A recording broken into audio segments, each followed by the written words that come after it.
Yes, sir. This is your boy Harlem Smiley, and I'm with the one, the only Melly Mell, 2 L's, all caps, all facts. Yes, sir. And this is the Best of Both Worlds podcast, man. So y'all make sure y'all stay in tune. Yes, sir. Get your popcorn ready, get your liquor ready, get your blunts ready, whatever y'all got. Y'all make sure y'all stay in tune, get that ready, because y'all know how it's gonna go, man. This is the Best of Both World podcast, man. We get into the intro, and then we gonna get right back to it. For sure, you know. Dirt Gang Productions. Yo, Harlem Smiley, it's about that time. We want to see a movie. Work time.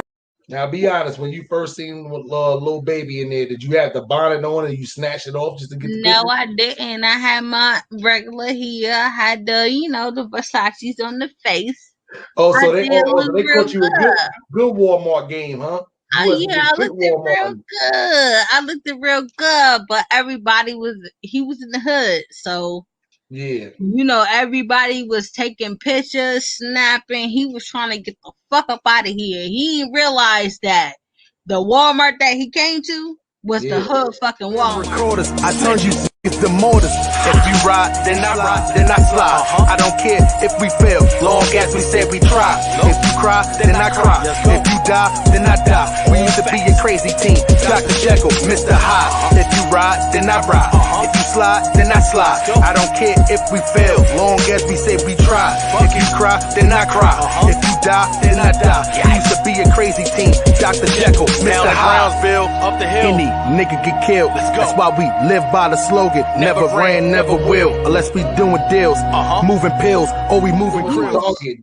Nobody would notice that nigga. He should have went to Target, real talk, but he came to the Walmart thinking that shit was gonna be sweet and shit was gonna be good, and he was in Walmart and he had to fucking leave and fucking kind of rush up out of Walmart because he was in the hood Walmart. But you know what?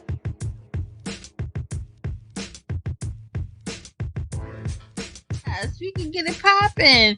Listen, make sure y'all follow Fuego Base.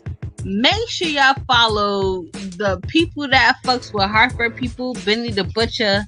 Listen, all of them. I don't know yet. I'm just anticipating. Hopefully that he has good advice for up and coming rappers in Hartford. Everybody that's the South end.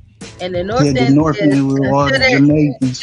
The Jamaicans. They still got like that big ass pothole in the middle of the street. Of course, we got potholes everywhere. No, I'm talking. It's like when you come into the park or whatever. The Jamaicans, they got like a big ass pothole. So. Oh, you talking about Beanie? Yeah.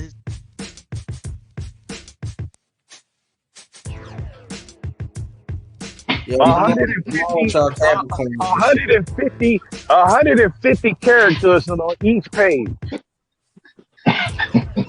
When she was like 16. But foster kids. Nah, but I don't know. But in New York, when foster kids turn 18, they get them their paperwork to get their own apartments. Hey yo, you have to go through a certain amount of certain things that you have to do in order to become independent on your own.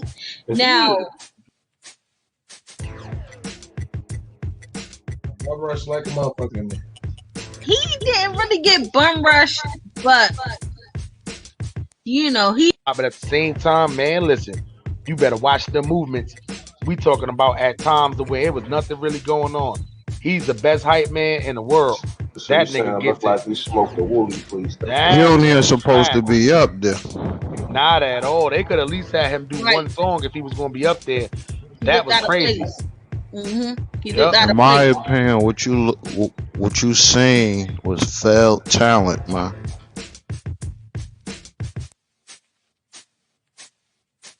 Melly Mell, 2L, all caps. Rocking with your boy Harlem Smiley, that's a fact. Best of both worlds, change the game, it's the rap. The other parts put you to sleep, and that's a nap. Let's rap. Yeah, let's rap. This is your boy Harlem Smiley, Melly Mell. Yes, sir. Y'all are tuned in. That was a good-ass fucking intro, though. You know what I'm saying? Y'all know how that go, man. We gotta have the lit intro for the illest and realest pod on the tube right now. You are now tuned in the best of both worlds with your boy Harlem Smiley and Melly Mell. So Melly Mell, what's good, man? What's good? Nothing much. Getting back to the basics, man. Getting back to the basics. It's been a whole bunch of stuff going on in these YouTube streets. And listen, we're ready to talk about everything. That's a fact, man. That's a fact. So listen, man, it's a lot going on in this world right now. We do have a lot to talk about, man. So we ain't gonna hold no punches, man. We gonna get right into it, man. And then we gonna let the little, man, this is episode 1 right here. So listen, man, y'all make sure y'all bear with us. If y'all not subscribed to the channel, subscribe to this channel, subscribe to Melly Mell channel. Make sure you put 2L in all caps, because all our channel got is all facts, man. Y'all know how that go. That's it. That's how it goes. Yeah, man, you know how that goes. So, man, we're gonna be talking about everything on this podcast, man. But one thing I want to talk about specifically, man, we're gonna get into a serious topic before we get into the more fun topics, man. Did you hear that Texas, the great state of Texas, banned all abortions, regardless of whether it's from, through the R word? We don't like to mention that word. They don't care if it was through any kind of sexual assault. They don't care underage. Texas banned every abortion possible. You as a female, what do you think about that whole little situation? I feel like it's messed up because I feel like men shouldn't be able to make choices as far as, women's health. So being that, it's a Republican state for the most part, I feel like Republicans have a different view on different, things. They're more traditional when it comes to, not having sex before marriage, believing real big on the Bible and different things like that. But I just feel like men shouldn't be allowed to make choices for women when it comes to women's health. That's a fact, man. And that's a grown ass man that definitely had made that decision.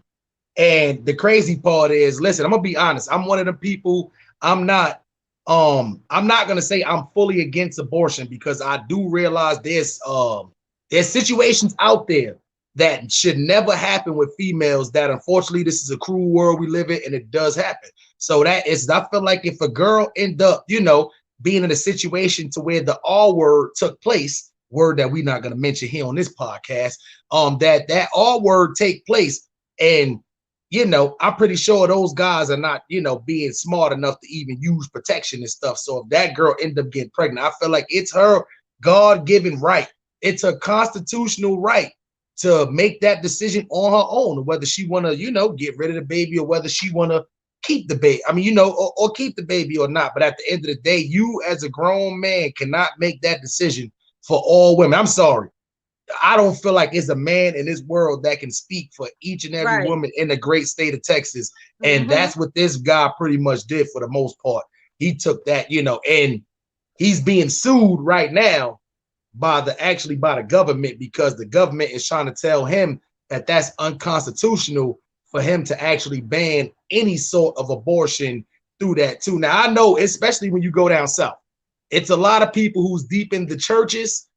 There's 2 things they don't like down there in them churches. They don't like if you part of the LGBT community. Excuse me if I forgot a couple of letters. And they don't like it down there when you doing abortions. What? I'm telling you, down there protesting in front of the board. Don't kill. Like, honestly, listen, I'm not one of those guys.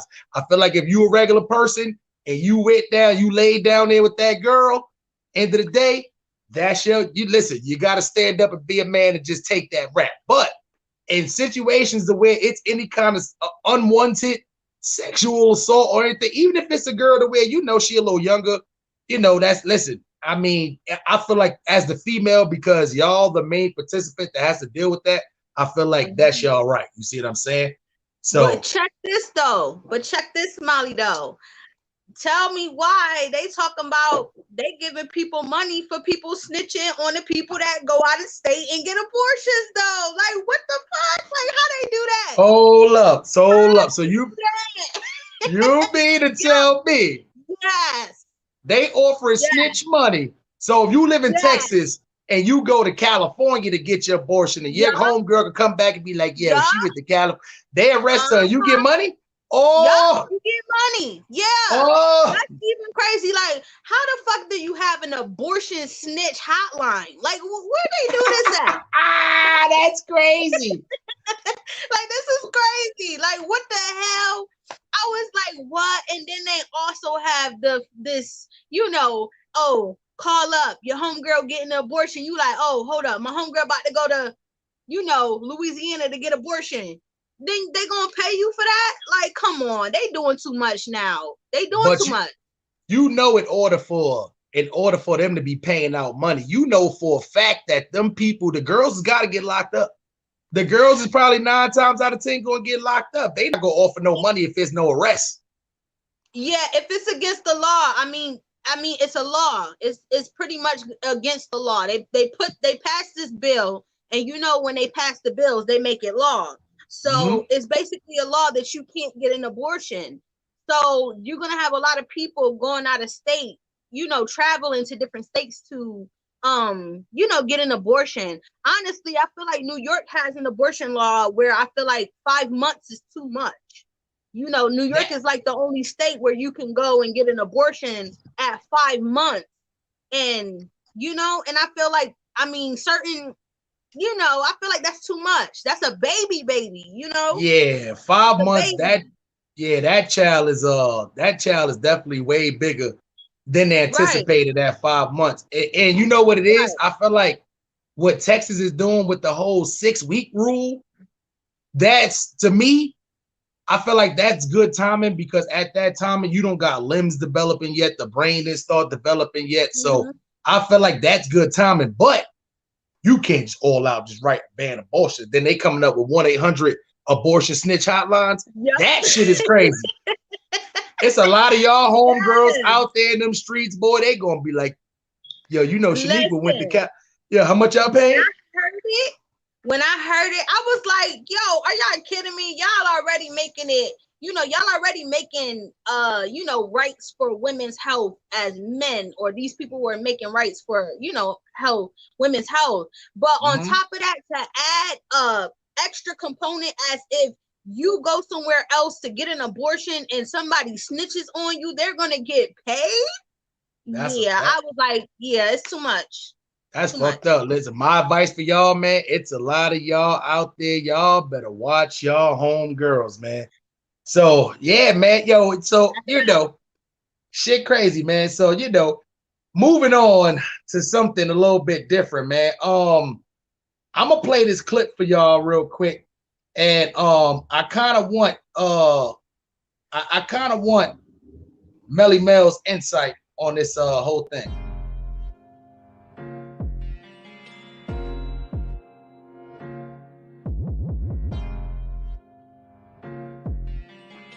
$50 Cent.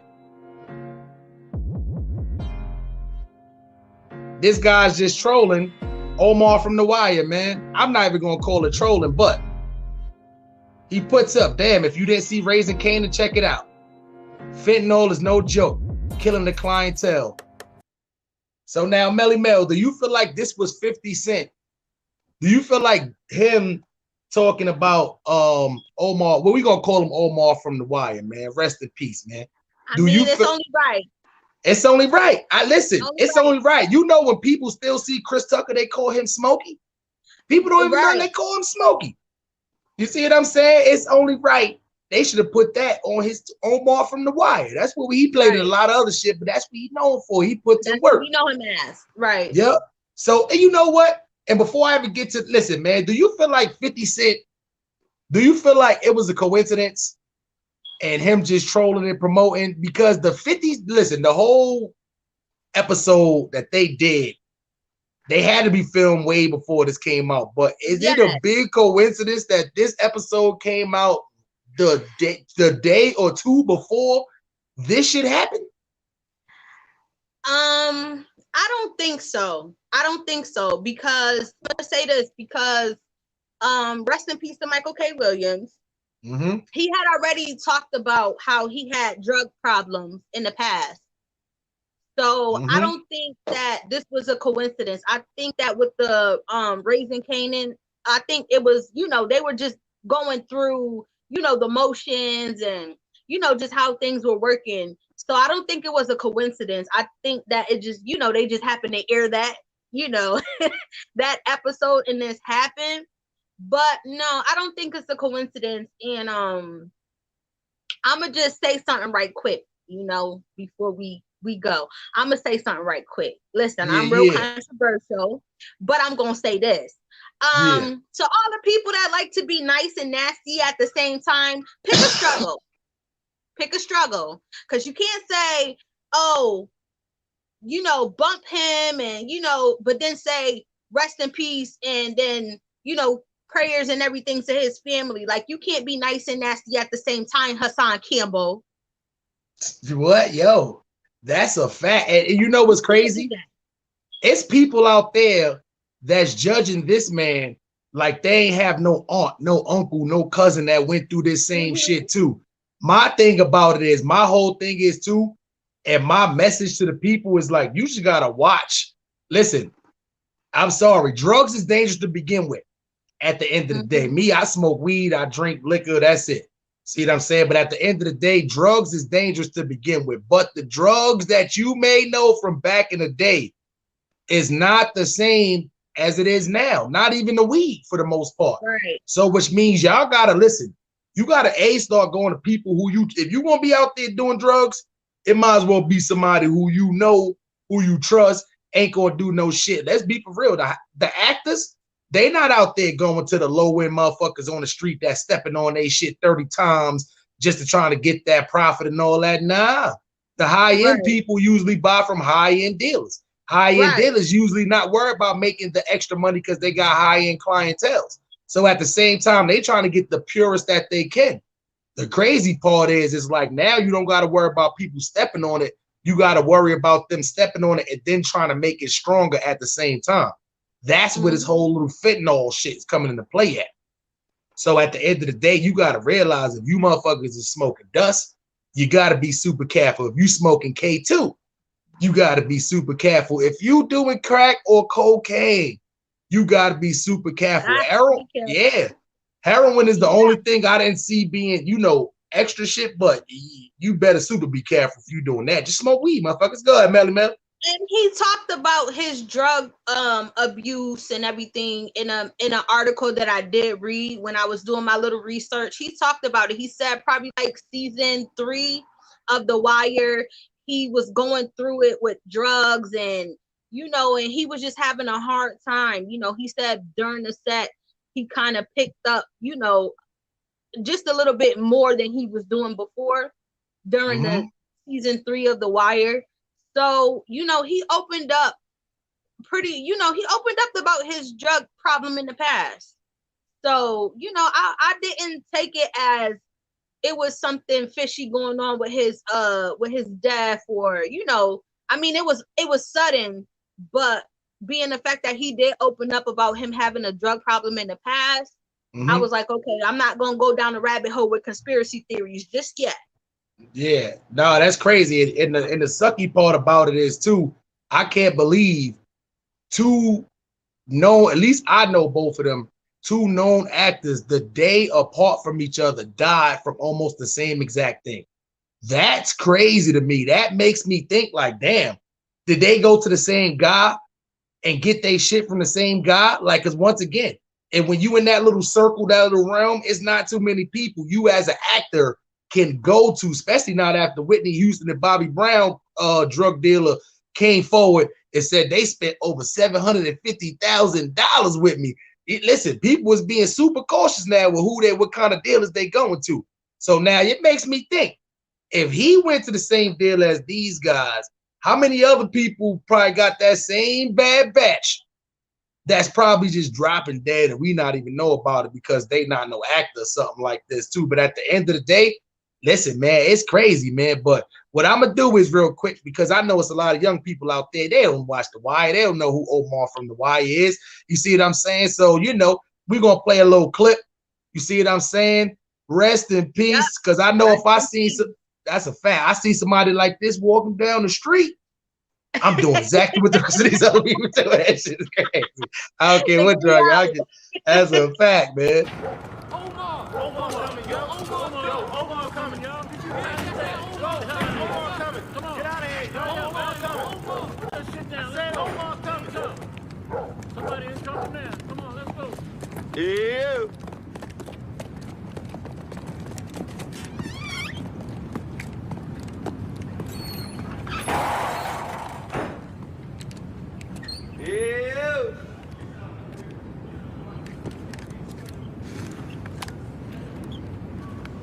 Ew! Y'all need to open this door, man, for a huff and puff. Come on now, by the heads of your chinny chin chin. Omar, you best roll out.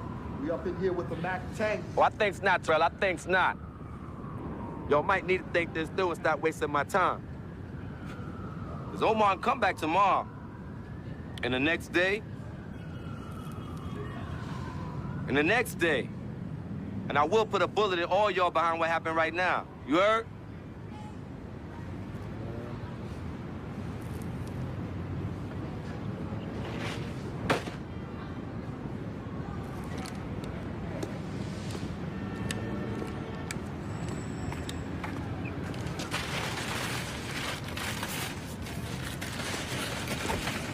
Fair enough.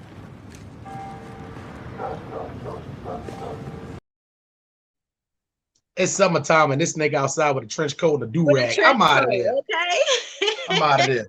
Nigga pull up with a fucking sawed-off shotgun and a trench coat and a do-rag, man. Okay. Yo, listen. And a couple niggas. That's sometimes. a fact. And a couple niggas to put in the work. Listen, one thing I'm gonna say about his role in The Wire, because I noticed that he's been getting a lot of backlash about him playing a homosexual man in The Wire. I think that it took a lot of courage to do that and to play that role. You know what I'm saying? Knowing that that's not, what you do in your regular everyday life. But you know what? That really put him on, and that really showed his, well-roundedness when it comes to being an actor. And I think that a lot of people don't, understand that aspect of, just being an actor. And he was the most respected and well sought out character on The Wire, even though he was homosexual. You know what I'm saying? It takes a lot of fucking guts and balls to fucking play a role like that, and knowing that you're not like that in real life. So respect to that man. You know what I'm saying? And that role opened a whole bunch of other doors for him as an actor. So, rest in peace to him, man. I still watch The Wire to this day. And I was so mad. I think it was the 4th season where they killed off Bodie, they killed off Omar, they killed off a lot of real niggas. Oh, my bad. Sorry, y'all. They killed off a lot of real, dudes in the hood. So kudos to Michael K. That opened up a lot of doors, and it showed that he was well versed as an actor. So we should be celebrating that. He did great things. He opened up the doors for sure for a lot of other, because let's be for real, in our community, you can rarely get a straight actor to do a gay role. You see what I'm saying? Because once again, and they be throwing out big bags for that too. That's why you had a lot of people, a lot of actors, what they was doing was, if they wasn't doing roles like that, they was doing stuff like how Martin Lawrence was doing in like Big Mama House. Tyler Perry was doing with Medea.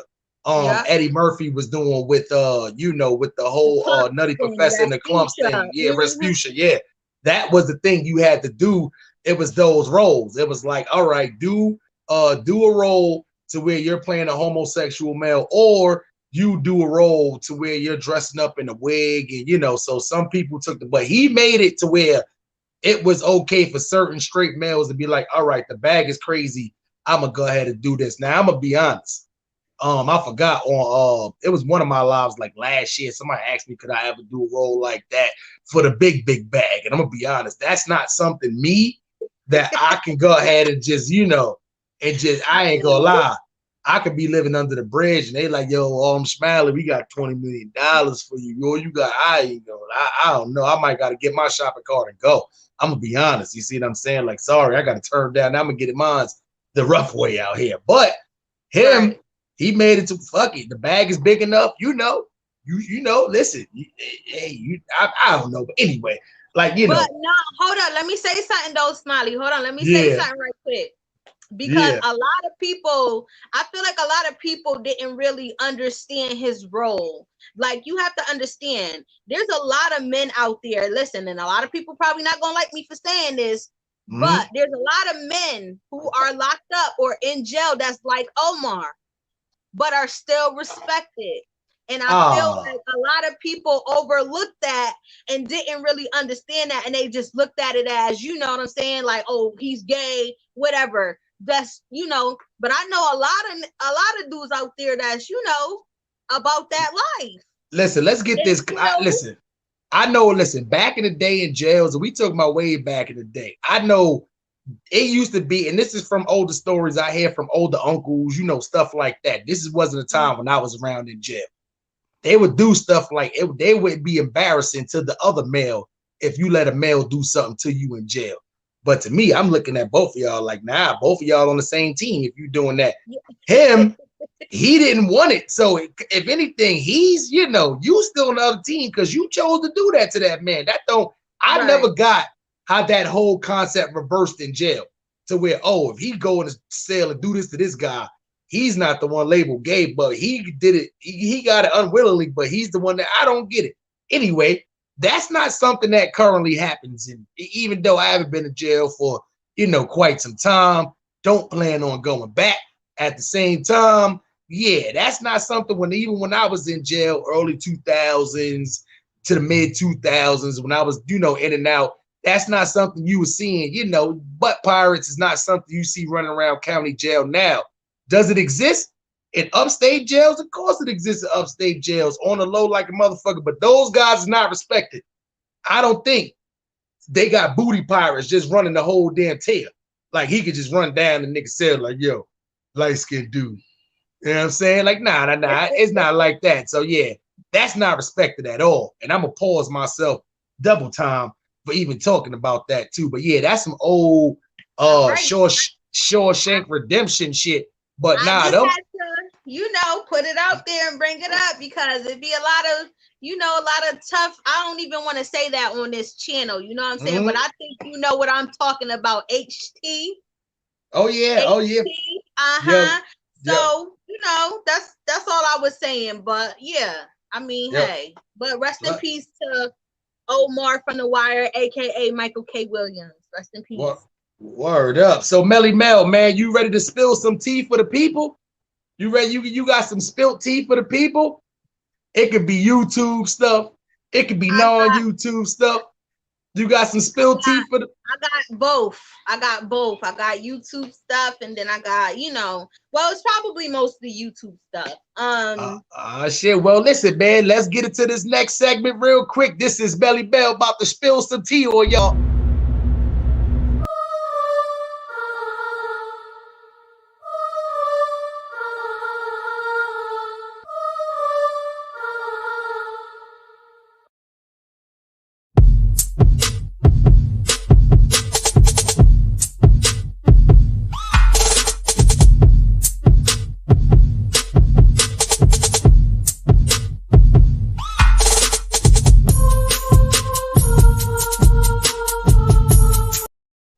Right, Melly Mell, hit it with that spill tea. Let's go one time, son.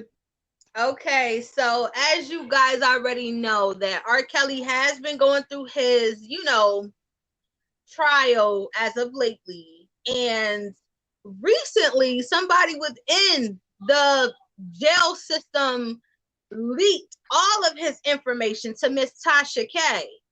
I mean, talking about visitors list, phone numbers, addresses. They just leaked a whole bunch of stuff in this federal case to Miss Tasha K. So I don't know if Miss Tasha K is in hot water right now, but it's brewing. It's brewing, okay? It's a federal case, so you guys already know when it's federal, it's more shit that goes on than if it was like a state case.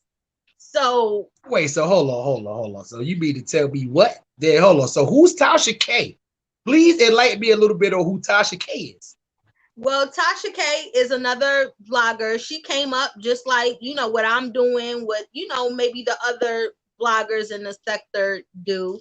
She came up just like, the rest of us. And she basically talks about the celebs, but she gets her tea. I mean, the info, the inside scoop, okay? Miss Tasha K is one of the people that I definitely admire and one of the people that I definitely look up to when it comes to this YouTube stuff because she came a long way. But baby, Miss Tasha K got the tea, okay? Got the tea. Salute to Miss Tasha K, man. Yes, and now it's like, I don't know. I don't know. She might go to jail. She might not. But it's serious because this is a high-profile case. So her leaking certain information was probably bad on her part. So she probably should have held off on a lot of it until this trial was over. But you know what? It's piping hot right now. This trial is everything right now. They came out recently with a guy talking about his experience with R. Kelly. That was fucked up. That was fucked up. Yeah. That was his man's in there. Yeah. They've been talking about the guy coming out and giving his recant of his encounters with R. Kelly. And then, it came out that, he paid one of the victims allegedly $200,000 because he gave her herpes. So it's just been a lot going on. Yeah. So it's just been a lot going on with the whole R. Kelly case. So I'm just waiting for them to wrap this thing up.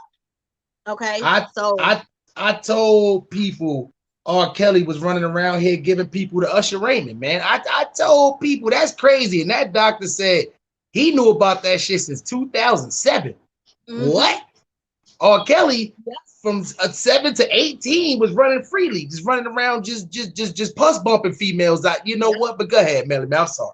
Nasty. Now y'all need to be careful who y'all, doing the booty with and bumping and grinding with, and you might want to wrap it up because you don't want to have the gift that keeps on giving. Yeah. Okay. That shit though never stop giving, boy. That shit different. Herpes are for life. Like Christmas round that bitch, okay? The gift that keeps on giving. You'll have Christmas all year round. So y'all best be careful out here in these streets. Y'all best be careful. Now, as far as YouTube, there's been a lot of police stuff going on with this YouTube stuff. Like, listen, the beef sector, I'm gonna address y'all right quick because y'all be having a lot of stuff going on in the beef sector. Mm-hmm. So who is supposed to be going to go see Rita and, going to the courts and bringing up this and y'all is crazy in the beef sector. Listen, YouTube is not that damn serious, okay? It's not that damn serious. Y'all gonna go to whose court case, somebody's court case to what? Do what? You going to a courthouse. Y'all gonna go to a courthouse and do what? Record it, cause a commotion, do all of this extra. Y'all are stupid as hell. A courthouse? Y'all dumb, man. Dumbasses. Listen, I don't know what y'all do, what type of drugs y'all on, but y'all need to lay off that shit. For real. Lay off of it. That's a fact. Lay off of it. That's fucked up. Yo, this YouTube shit is getting out of control right now. Out of control. Word up. Like, how many channels they got to snag that? Yo, listen, they are gunning down, and I'm sorry to jumping on your tea. I got a little bit of YouTube tea, right? Yo, and it's not even tea. It's not even tea. They listen. They taking down Kwame Brown and all the Kwame Brown soldiers on YouTube. They demonetizing the shit What? Yo, they demonetized my guy Self-Talk, man. Salute to Self-Talk, man. Yo, make sure y'all subscribe to this channel. They shot Kwame Brown shit down first. They shot his down first, then they gave him his monetization back. But they listen, Casino for life. You gotta watch out. Listen, y'all gotta watch out. Self-Talk was like the number 2.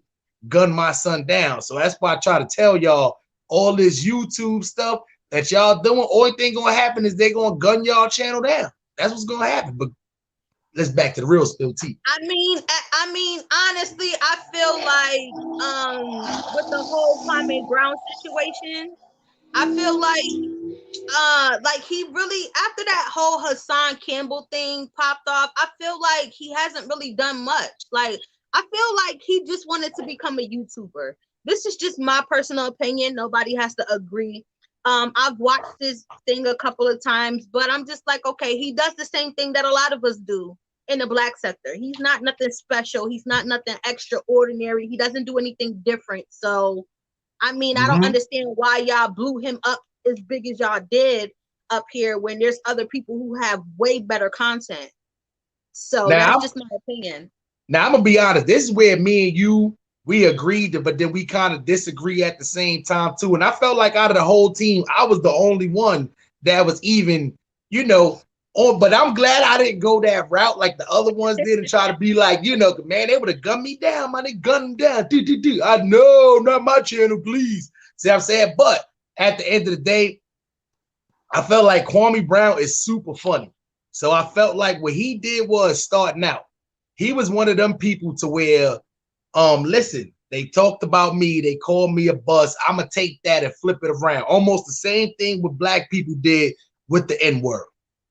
White people was using it. We took the word, we flipped it around a little bit. You see what I'm saying? So it clicked.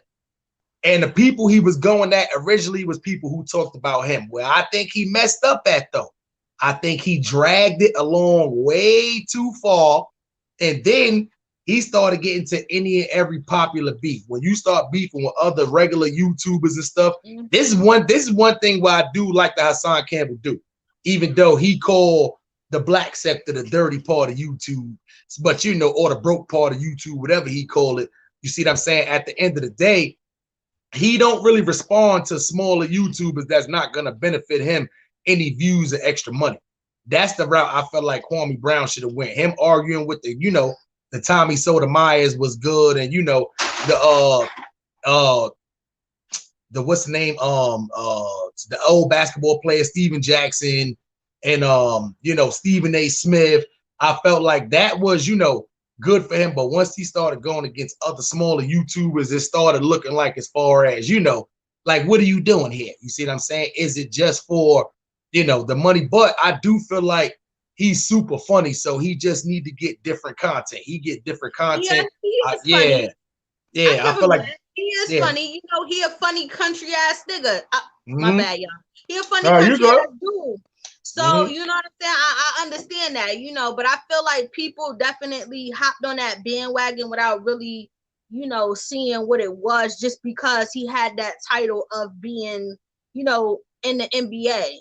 And I feel like a lot of us just automatically gravitate towards, you know, the popular people, should I say, and really don't understand what, you know, their real end goal is, because I understand that he wants to promote helping the children and different things like that with this coding and trades and different things like that. But like I said, you can talk about it, but you're gonna have to walk that walk eventually. That means, you know, putting together programs in your city or in your town to help with the coding and this, that, and the third.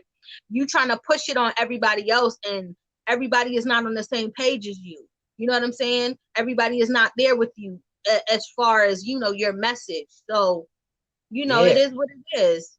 And as far as YouTube shit go, that's the good part. I'm gonna be honest. That's the good part about being in the beef sector, the Black sector. You go through these things and you see other people's shit get gunned down. So you kind of know what to do and what lines to cross for you not to get gunned down. So I felt like a lot of them didn't, because there was them for the first time doing stuff like this too. They didn't, you know, dig deep into the YouTube guidelines to see what can get your channel gunned down and whatnot. As you know, we do a lot of that research, you know. Yep. So at the end of the day, you know, listen, me personally too, I felt like he's smart enough, he's funny enough to where if he gets different content, he can still do the same numbers he's doing right now. Yeah, without, you know, without YouTube just gunning him and his mans and them down, because right now they gunning for that whole team. Because you know, people, all they doing, the haters, they hitting that report button, report. That's all they doing, hitting that report button. And you know what happens after enough of those get in? Eventually YouTube be like, why the fuck so many people reporting it? Let me check it out. Then they hear nigga this, and so, you know. You know what? So you know what? This is just a suggestion, Kwame Brown. This is just a suggestion. I'm gonna say, if you really are interested in the coding and trading and things like that, document your journey with that. I feel like that would be more successful than you doing reviews and talking about other content creators. I feel like that would be probably more successful for you, being the fact that you might have the resources, you might have the funds, you might be able to, you know, make something happen with that. So I think that will definitely be great. You know, let us see that you're not all talk and you're not just talking about it on YouTube, and you're actually, you know, making the moves to do it. So that's just my suggestion. I mean, I don't hate the guy. I just think that, you know, he just like Hassan Campbell. Really? I don't. Talking of not in the same sense as Hassan Campbell and the shit that he do. But I feel like the message is redundant. Okay. Listen, I understand. I can see why. Yeah, because that happens a lot. But I do think Kwame Brown is one of the people who is actually gonna take some money and help out the community. I don't think he's one of those people that is gonna just run with the money and just, you know, he's not in need like that. He did well. You know what? I would like to see him do that. Like, prove me wrong. You know what I'm saying? Because right now I feel like you looking a real little bit Hassan Campbellish right now. You know what I'm saying? Like, it's not so much of, you know, y'all two are the same people, but the message is getting a little bit redundant without no footsteps or work behind the message. Yeah, I'm gonna be honest. Until Hassan Campbell pay his child support, I don't think he should be doing no sneaker drives. He should be giving nobody no book bags and none of that shit. You better pay that damn child support. Word pay that child support instead of going and getting it. No, I'ma chill with that, because that little ass axe, my nigga, it would have been better if you had a bigger axe. You know what I'm saying? Right. Looking like Jason on that motherfucker. But you know what I can. Every time he finds something and somebody be like, ha ha ha, that's funny. He run with that shit forever. I hate when he do that shit too. Same thing with that rocket snot box and shit. He was never saying that shit till one of them idiots was on there to my ha ha snot box. That's funny. And he ran with this shit ever since then. Dumbass, put that acting away. The shit looks stupid. Word up, but Melly Mell, you got it, because we spilling a lot of tea right now. You got any more spilled tea? What's going on in these streets? That was a lot of tea, man. You almost got the whole kettle out right there, man. You know, it be like that. I don't know. Listen, I feel like we're gonna get into this discussion. I know it's a little bit old, but we didn't really talk about it on my platform or on your platform. Listen, the Eat a Booty game. How do you feel about that? Because listen. Oh man, you see this with his podcast. This where y'all gonna love the Best of Both World podcast, man. Because I'm gonna be honest, man. I'm not somebody who can just sit there and rep the Eat a Booty game, man. I can't do it. Now I'm gonna be honest. Am I somebody who have eaten booty before? Any grown man in their 30s say that they have never tried to eat booty before. They either A, not get enough in the streets. We know they not get enough of in the streets, or B, they just out there having some boring sex. Me, I'm a Scorpio. You know how that goes. With Scorpios, we try something one time. If you come, we don't like it, you know, you got to be a very special person for us to get back into it too. But it's out here, people, they freely just eating booty. Like, they love eating booty. You see what I'm saying? Us grown men, some of us grown men, we love to eat coochie. But booty, I know they next door neighbors. I know one upstairs, one downstairs. I know how I go. But at the same time, I'm on the second floor with it, baby. I'm not trying to go downstairs to visit listen. But y'all niggas. the women doing it to the men. No. Nah, come on, son. Nah, come on, son. Hold on. No. Hold on. Trick Daddy said he is with it. He got his booty ate from a female, and that's what he do. He like it. That's what he, he get ate, quote unquote, he get ate out. You think Trick Daddy be like, bitch, you don't know now. Trick Daddy, you was a nasty mother. Yo, listen, I'm so disappointed in Trick Daddy because I thought Trick Daddy was like Too Short, just on his pimping, popping collars and all. Listen, a pimp. Pimps don't get their booty. Come on, Trick Daddy. Yo, listen, I'm gonna be honest, that's disgusting. That is disgusting. If you a grown man, and you sitting there, I'm gonna pause myself, legs kicked up, and your girl come there. Nah, son, y'all disgusting. Listen, y'all might be part of a different community. Y'all might be part of the 6-letter community. The 6? So you feel like if a man get his booty ate, he is somewhat suspect? Is that what you're saying? That's super suspect right there. What? That's more suspect than a 7-foot kid with a beard playing on a junior varsity team. That's super suspect. But wait, it's not a dude doing it, it's a girl. The girl is doing it to the dude, though. To the guy, yes. Nah, that's exit only. Nah. You sitting there going to the bathroom, you got the squishy butt. Nah, how you supposed to hit something? You know what's going through your girl brain when she doing that? Nah, son. Oh, this is a bitch ass nigga. Look, I got this nigga legs all up and shit. That is disgusting. Listen, he said he don't bend over. He said sometimes he might put his legs up, but that's as far as it goes. That is disgusting. Trick Daddy, you too old. This was what us light skinned niggas gonna say. That's dark skinned nigga shit. That's dark skinned nigga shit. No, don't you dare.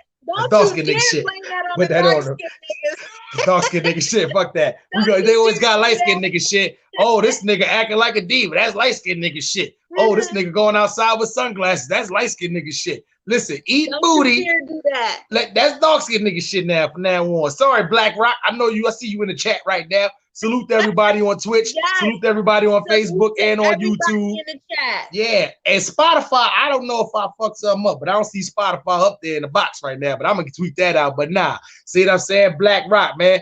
That's a fact, man. From now on, EBG. That we call it eat booty. That's dark skin nigga. That's dark skin guy stuff right there, man. I ain't gonna lie, man. But yo, the game. Salute to everybody on the East Coast right now. Well, listen, this might happen to y'all schools too. And sure, boy, I sure hope not. LA County just mandated vaccinations for all eligible students in schools, which means if you have a student that's over the age of 12 years old, they mandatory has to get the vaccination or they cannot come to school. And it has to be done, the first shot, if you're doing Pfizer, has to be done by before you come back home from Thanksgiving break. The second shot has to be done before Christmas. Melly Mell, if you was out there in LA County and they told you that, what would be your thoughts?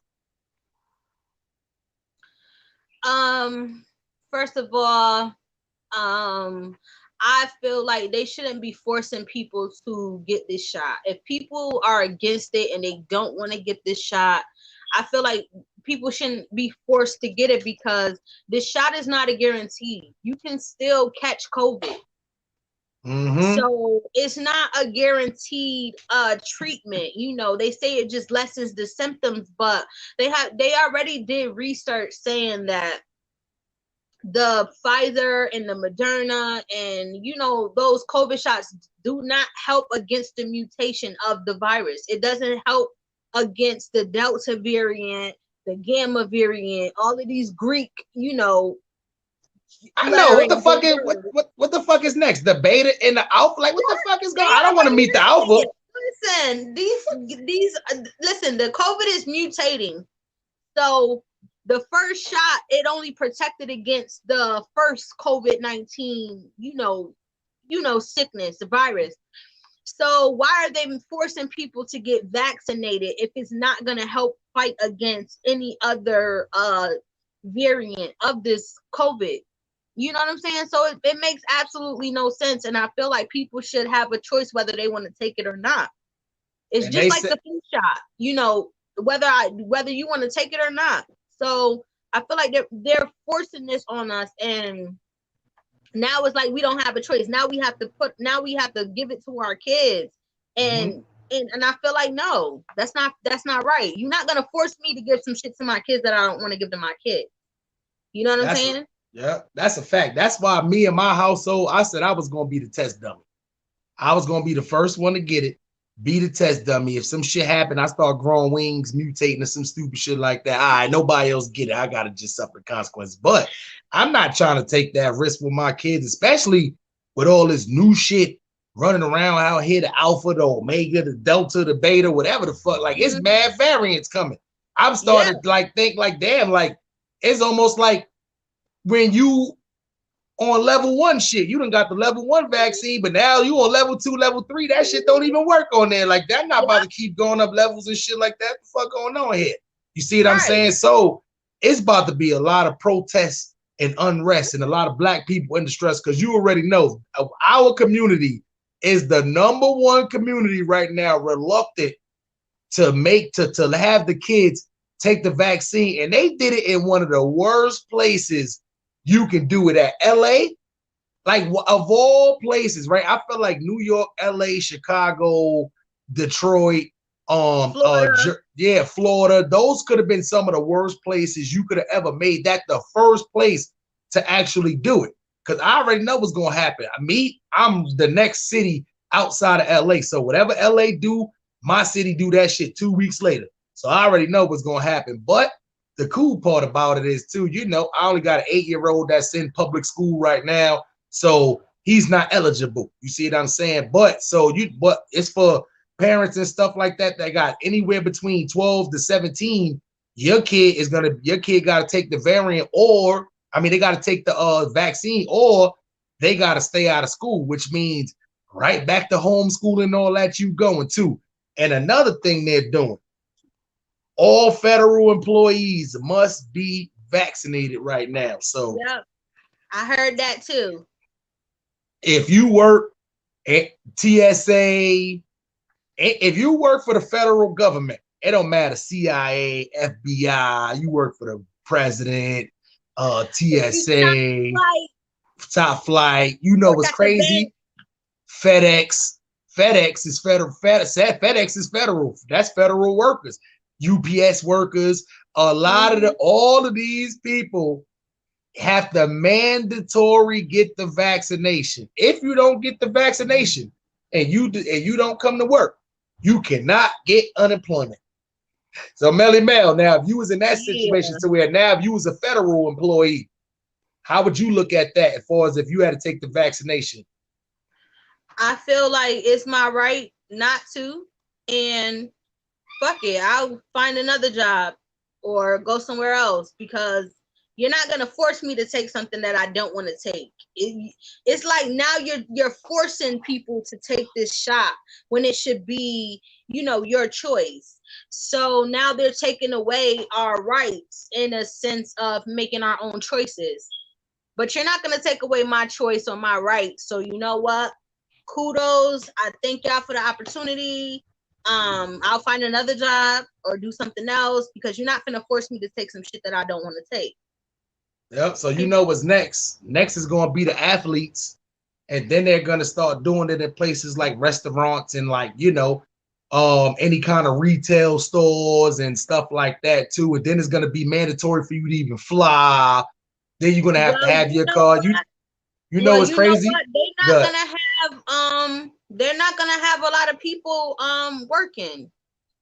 Yeah, and so we're gonna be right back to square A like we are right now, which is can't find people to come to work. What's crazy? This concert that happened out here too, it was just over 1,500 people turned away from a concert out here because they didn't read the fine print. This was the first concert that was had out here.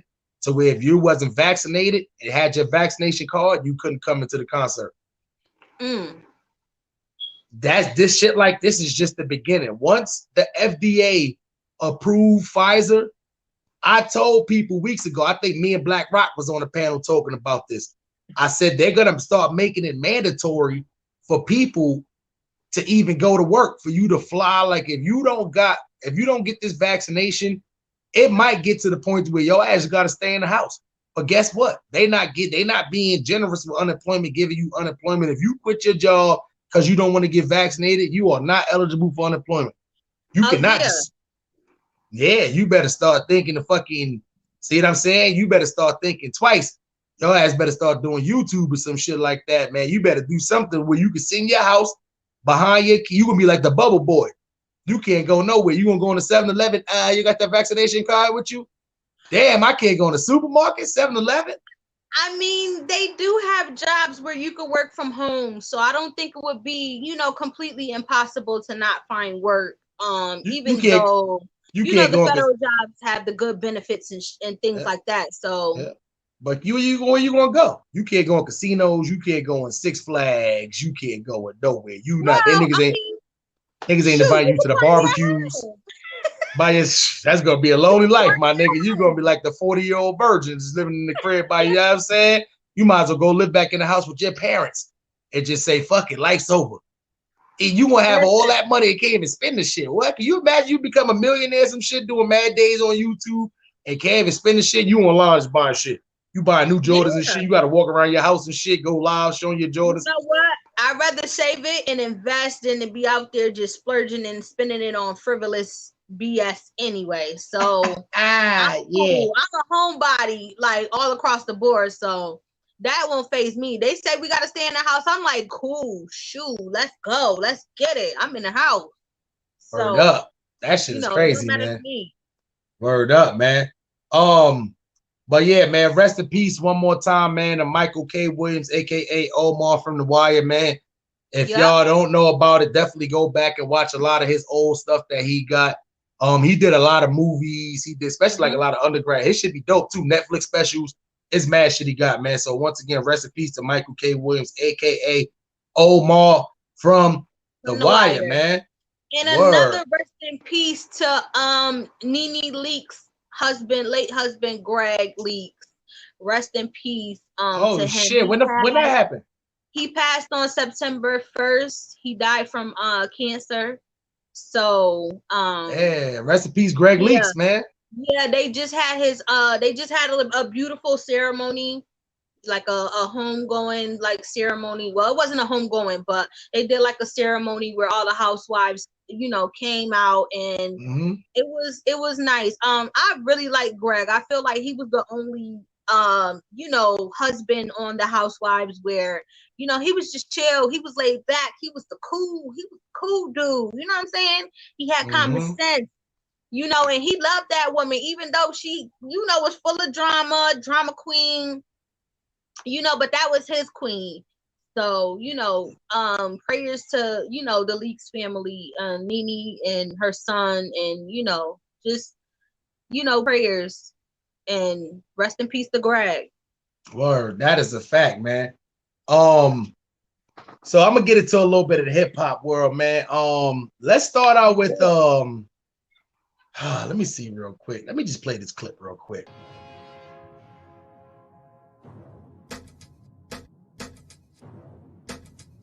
Whack 100. Whack 100 is working with 6ix9ine. What? Come on, son. 6ix9ine? He said he made about $43 million off of 6ix9ine so far, man.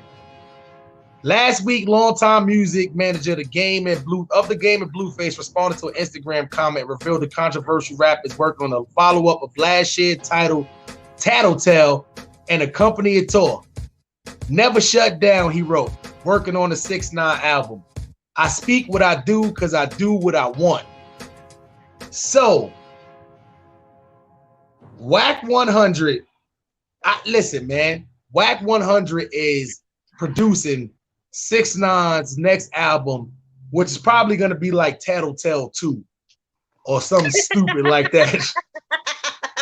That's a good one. Ratatouille. Ratatouille. You know what I'm saying? Volume dumbass. You know what I'm saying? And listen, what's your insight on this whole thing, man? What's your insight on this whole thing, man? I think he been working with him. I think you know, all of that sit down with DJ Academics. I think all stunt. You know, it was all a publicity stunt. I think he been working with Tekashi behind the scenes. And we've done seen this plenty of times before where, you know, it may seem like they beefing, but behind the scenes, they just, you know, masterminded some type of plan just to, you know, bring more publicity. And we already know that Tekashi 6ix9ine is the publicity king. So, you know, he pays people to, you know, beef back and forth with him and do different things. So I'm wondering, did, you know, Whack 100 bite the baby? Hell yeah. But you know what's crazy is too? Yeah, him being a blood, right? And then you got blood artists and you got Crip artists. And you supposed to be, you know, a respected, you know, OG of whatever you repping, wherever you repping. And then you bring a well-known snitch who was once repping something you were repping, well, was allegedly repping what you was repping, and come to find out that was all false. And you disregard all of that for the bag? Like, where's the morals? Where's the standards? I just, listen, man. Once again, this is something, same thing that we was talking about actors, male straight actors doing stuff, you know, doing, you know, gay roles. This is another role, regardless of how big the bag was. I don't care if Whack 100 owed the IRS $300,000, and Tekashi came was like, I got that Whack, but I'll give you an extra 41 million on top. Like, nah, son. I like, nah, son. You heard him on there, yeah, Whack, yeah, Whack. That's why he said that. That's like, yo, I swear to God, this is exactly how Tekashi 6ix9ine sound on Clubhouse when Whack 100 was arguing with 21 Savage. Yeah, Whack. Yeah, Whack. Dumbass nigga. Like, why would you want to go on? I'm not going on tour with no nigga like that. Like, nah, you see how he fight at that LA airport. And my thing is, it's just you, once again, when you're a part of something that people know you're a part of, and this person, even though it wasn't in your city, but he clearly 100% disrespected something that you repped, and at the same time, you're gonna go just say, forget all of that. I'm gonna get the bag. Me, if I'm Blueface right now, I'm thinking about taking my talents somewhere other than near Whack 100.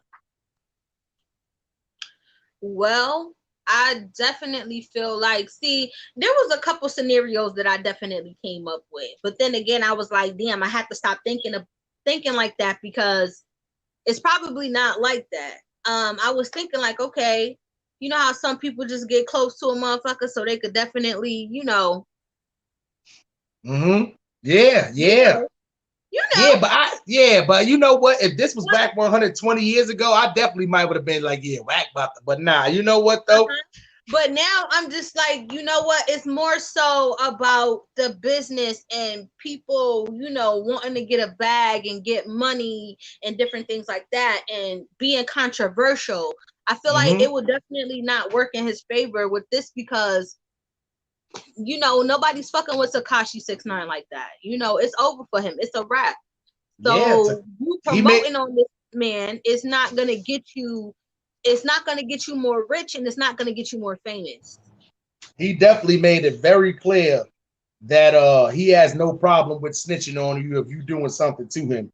So that's why, you know, that's why I don't get it. But once again, if Whack 100 is one of them people to where, you know, everything is on the up and up, and he ain't doing no stupid shit like that, then at the same time, I can see why he's not worried about working with Tekashi 6ix9ine. But my thing is, morally, the person of who you are, I don't understand how this is even possible, and this even crossed your mind. I don't care how big the bag is. This is nothing in your right mind should make good. Nowadays, people don't care about that. They care about getting to a bag. They don't care about whether he's a snitch or whether he's doing that.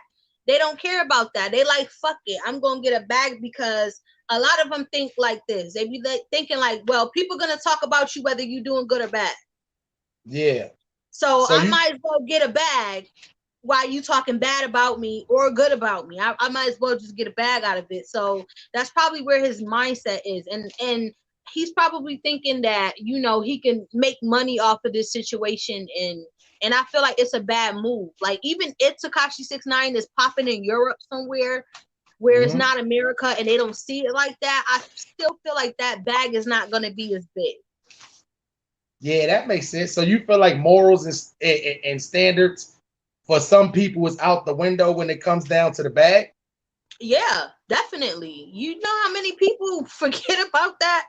You know, when a bag is involved, come on now. Do we see it all the time? We see it every day, especially up here. Like, a lot of people's, that shit goes out the window when you got, you know, a potential business investment in front of you, where it's, especially if it's guaranteed, because we don't know if it's guaranteed money or not. You know, it could be guaranteed money. So if you already signed a contract and already put your neck out there, then you have to go through with it. You know, you can't back out of that unless you want to be sued. So we don't know what details is, you know, behind it or how big the bag is, but I think all the big homies, or him being who he is, I think that they should definitely disown him the same way Tekashi 6ix9ine needs to be disowned, because that's just not how it works in the gang world. So I don't know. I just feel like if he was a regular person who wasn't repping something, then it would have been, it would be different. But I just feel like him being somebody who's actually, you know, repping something, I felt like that's just, you know, that's just a no-no when it comes down to stuff like that. But at the end of the day, you know, he is who he is. He rep what he rep. He's not on my side of town. It's definitely not my problem, but I do feel like that's something that people definitely should have that should have been checked. That definitely should have been checked, man. But you know how that go. Sticking with the hip hop world, man. Do you feel like Lil Nas X? Because I listen, I feel like the tides is turning on Lil Nas X. As far as, like, you know, it was easy 2 weeks ago saying the wrong thing about Lil Nas X would have got you canceled, but it is a lot of rappers speaking out, actors speaking out against Lil Nas X right now. So do you feel like the tides are changing, or do you feel like he still got that power to where he can get people out of here? What power? Because the baby ain't canceled. Yeah, the baby ain't canceled. The baby's still out here. I don't know who said the baby was canceled. Man, salute to Charlotte, man. Salute to 704. All my family is in Charlotte. Salute to y'all, all my cousins. Salute to y'all, man. Listen, whoever said the baby was canceled, man, listen, you can't cancel a man that's been putting in work, that's been consistent for the last few years. I don't care if you don't like this man at all. This man has been consistent. He's been doing shows. This man has been putting in the work. Like, you can't cancel that. Lil Nas X been doing what? Since Old Town Road. He ain't been doing nothing since Old Town Road until now. So how you gonna cancel a man that's been putting in the work, putting in the time, putting in the effort, being creative with his videos and, you know, everything that he does? Like, you can't cancel that. And he's the GOAT. Salute to big cap energy with the baby, man. You can't cancel that, man. It's over for that. That's a fact, man. And you know what? And one thing too, I think he took a big hit was when he started to troll Drake. And Drake did great by not answering it, because it looked all right.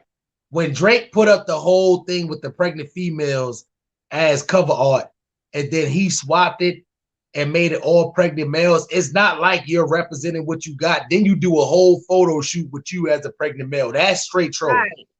You literally trolled him, and now it's like you're taking stuff away from females instead of you just repping what you rep. Your sexual preference don't mean you have to take stuff away from females. If he want to put stuff up for pregnant females, let him put up there. You don't have to switch everything female based to male based. You don't got to do that. So I feel like now is a lot of time where people realize, like, okay, it's not just Lil Nas X just repping what he's repping and trying to be out there for the community. They feel like he's definitely using it to further his music career and to take it to a trolling basis. And that's when I feel like, you know, shit start doing wrong. Because when you start exploiting it to sell records and stuff like that, that's why I feel like a lot of rappers and stuff is speaking out against him and instead of with him right now too. So I do feel like, you know, listen, he might as well just chill. People are still booking him because he still got a little bit of the power right now. But I feel like the tide's definitely turning now with all these people speaking out about, you know, because he has a lot of, you know, well, not now. He definitely had a lot of kid influence. His biggest fan base after Old Town Road was little kids. Us adults wasn't rolling around in our cars playing Old Town Road. I'm pretty sure you wasn't fucking hanging out with your homegirls, fucking play that back. Like, nah, hell no. Nobody wasn't doing that. So, you know, he kind of used that to exploit shit. But at the end of the day, listen, he gonna have some work to do as far as in this hip hop community, man. In other news, Donald Trump is going to a boxing match tonight. Well, not tonight. I think it's September 18th. So, you know, they asked him. Yeah, who is it? Who was the fight? I forgot who the fight was with. Holyfield? Was it Holyfield? Yeah, it's the Holyfield fight. So, you know, it's the old dudes. Yeah, some old dudes fighting. So they asked him, would you ever consider doing a boxing match? And you know, he said, I'll box Sleepy Joe anytime he's ready. Donald Trump, nobody want to see that shit. Y'all going one round. That one round gonna be 36 seconds because you know what? He gonna throw a punch and miss. You gonna throw a punch and miss. And then each one of y'all gonna throw a punch and y'all gonna land. And you know what's gonna happen? Y'all ain't gonna get knocked out from the punch because them gonna be some weak ass punches. Y'all gonna weak is I don't know what. Okay, slow motion for that ass. I fucking hate you, Donald. Is it I'm saying shit like that? That shit going, y'all niggas going, y'all niggas gonna need hip replacements and all kind of shit there, man. Joe Biden, you better be fighting this coronavirus. Fuck out there fighting Donald Trump. Donald Trump, what you need to do is you need to go fight all them Trump supporters. You need to go fight them people right now. That's the reason why you lost that election is them motherfuckers. They went and did that to that Capitol. That's why you lost. Go find those people and don't come back till you find those people because those are motherfuckers you need to go fight. Talking about a Sleepy Joe wants to get in the ring. I'll fight him anytime. You get your dumb ass. He gonna push the toupee off your stupid ass. That shit gonna fly. Right. Whoosh. His dumb ass. Get the fuck out of here. Right. He need to go fight them taxes and stop playing. Yeah, you know I'm saying? No taxes paying ass nigga. We out here paying our little $40,000. I was regular folks making a year. Word up. We giving y'all motherfuckers 4, 5, 6, 7,000 of that a year. Y'all motherfuckers trying to give niggas back 1,200. Right. He need to go fight them taxes that he skipped out on paying. That's what he need to fight. Yeah, for man. Salute to the regular niggas out there, man. We fighting for y'all on here on the Best of Both World podcast, man. One thing me and Mell discovered about these new apps. So like y'all gonna hear a lot of people talking about these new apps is running around. Salute to everybody on Twitch right now. Salute to everybody on Facebook. Me, I'm familiar with Twitch. Even though I'm kind of still new to Twitch. I'm familiar with Facebook, Instagram, Twitter, YouTube. But they got all these other shits coming out right now, like fucking OnlyFans and Big O. OnlyFans been out for a minute. Oh, I thought that shit was new. I ain't gonna lie. It just started getting popular then. Yep. Huh? But I said I just thought it came out. It just started getting popular then. No, it's been popular. It's more so like for adult content, but it's been out for a minute. It's been out for at least like the last year or two. Mm-hmm. Damn. Oh, yeah. I mean. Yeah. Oh, but you gotta pay. You have to pay for people's subscriptions and their memberships. So that's why, you know, it's not as popular, but it's been out for a minute. Them niggas is fraudulent. They said they was taking all sexual content off of their shit. And Yeah, but they supposed to been did that. If they take all sexual content off they shit, they gonna try to make it like a podcast and shit. That shit ain't gonna work. Niggas is not subscribing. Yeah, I don't. That shit ain't gonna work. That ain't. I don't know. I'm not one of them OnlyFans subscription motherfuckers, but I'm pretty sure if it ain't no naked butt cheeks on there, I'm pretty sure, especially the Eat a Booty gang, them niggas is definitely not going on there. The dark skin, all dark skin niggas is about to unsubscribe to OnlyFans right now. As a matter of fact, that shit is crazy. But you did tell me too, Nat. A lot of people been trying on here. They've been trying to get you to go on Big O. They like Melly Mell, you cute. You should go on Big O. You can make $60,000 a month on Big. Like these niggas been telling Melly Mell all the time. They nobody don't want to see me go on Big O, but they like Melly Mell go on Big O. 60,000 a month face right there. Go on Big O. But we've been doing a little research now. You want to tell me about your research on this new tag app? You know, you didn't see too fond of that. Yeah, I feel like Tagged is kind of like Plenty of Fish. I feel like Tagged is like, you know, as soon as you make, and this is, listen, and Maybach Mell, he did suggest it. So I was like, okay, well, let me go check it out. Let me go make a profile. Let me go see what it's about. So I went up there, and as soon as I made a profile, when I tell you niggas was in my, listen, I'm still getting messages as we speak, okay, in my inbox, and just saying the most disrespectful shit, just saying the most rudest things, just, you know, some people were respectful and different things like that, but I don't get the purpose or the point of it. Like it doesn't make sense to me. Like the whole thing, like people can buy you as a pet. It just seemed like it's an app for thirsty. Hold the fuck up. Did you say people can buy you as a pet? As a pet, yeah. You want to explain that a little more? Because that shit sounds... I don't know really, because I just really got up there. But you know, people can buy you as a pet.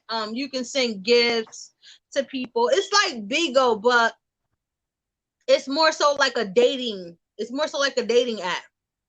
So it's like damn Christian Mingle meets fucking Bigo. It's like that. It's like that. It's full of, you know, thirsty dudes.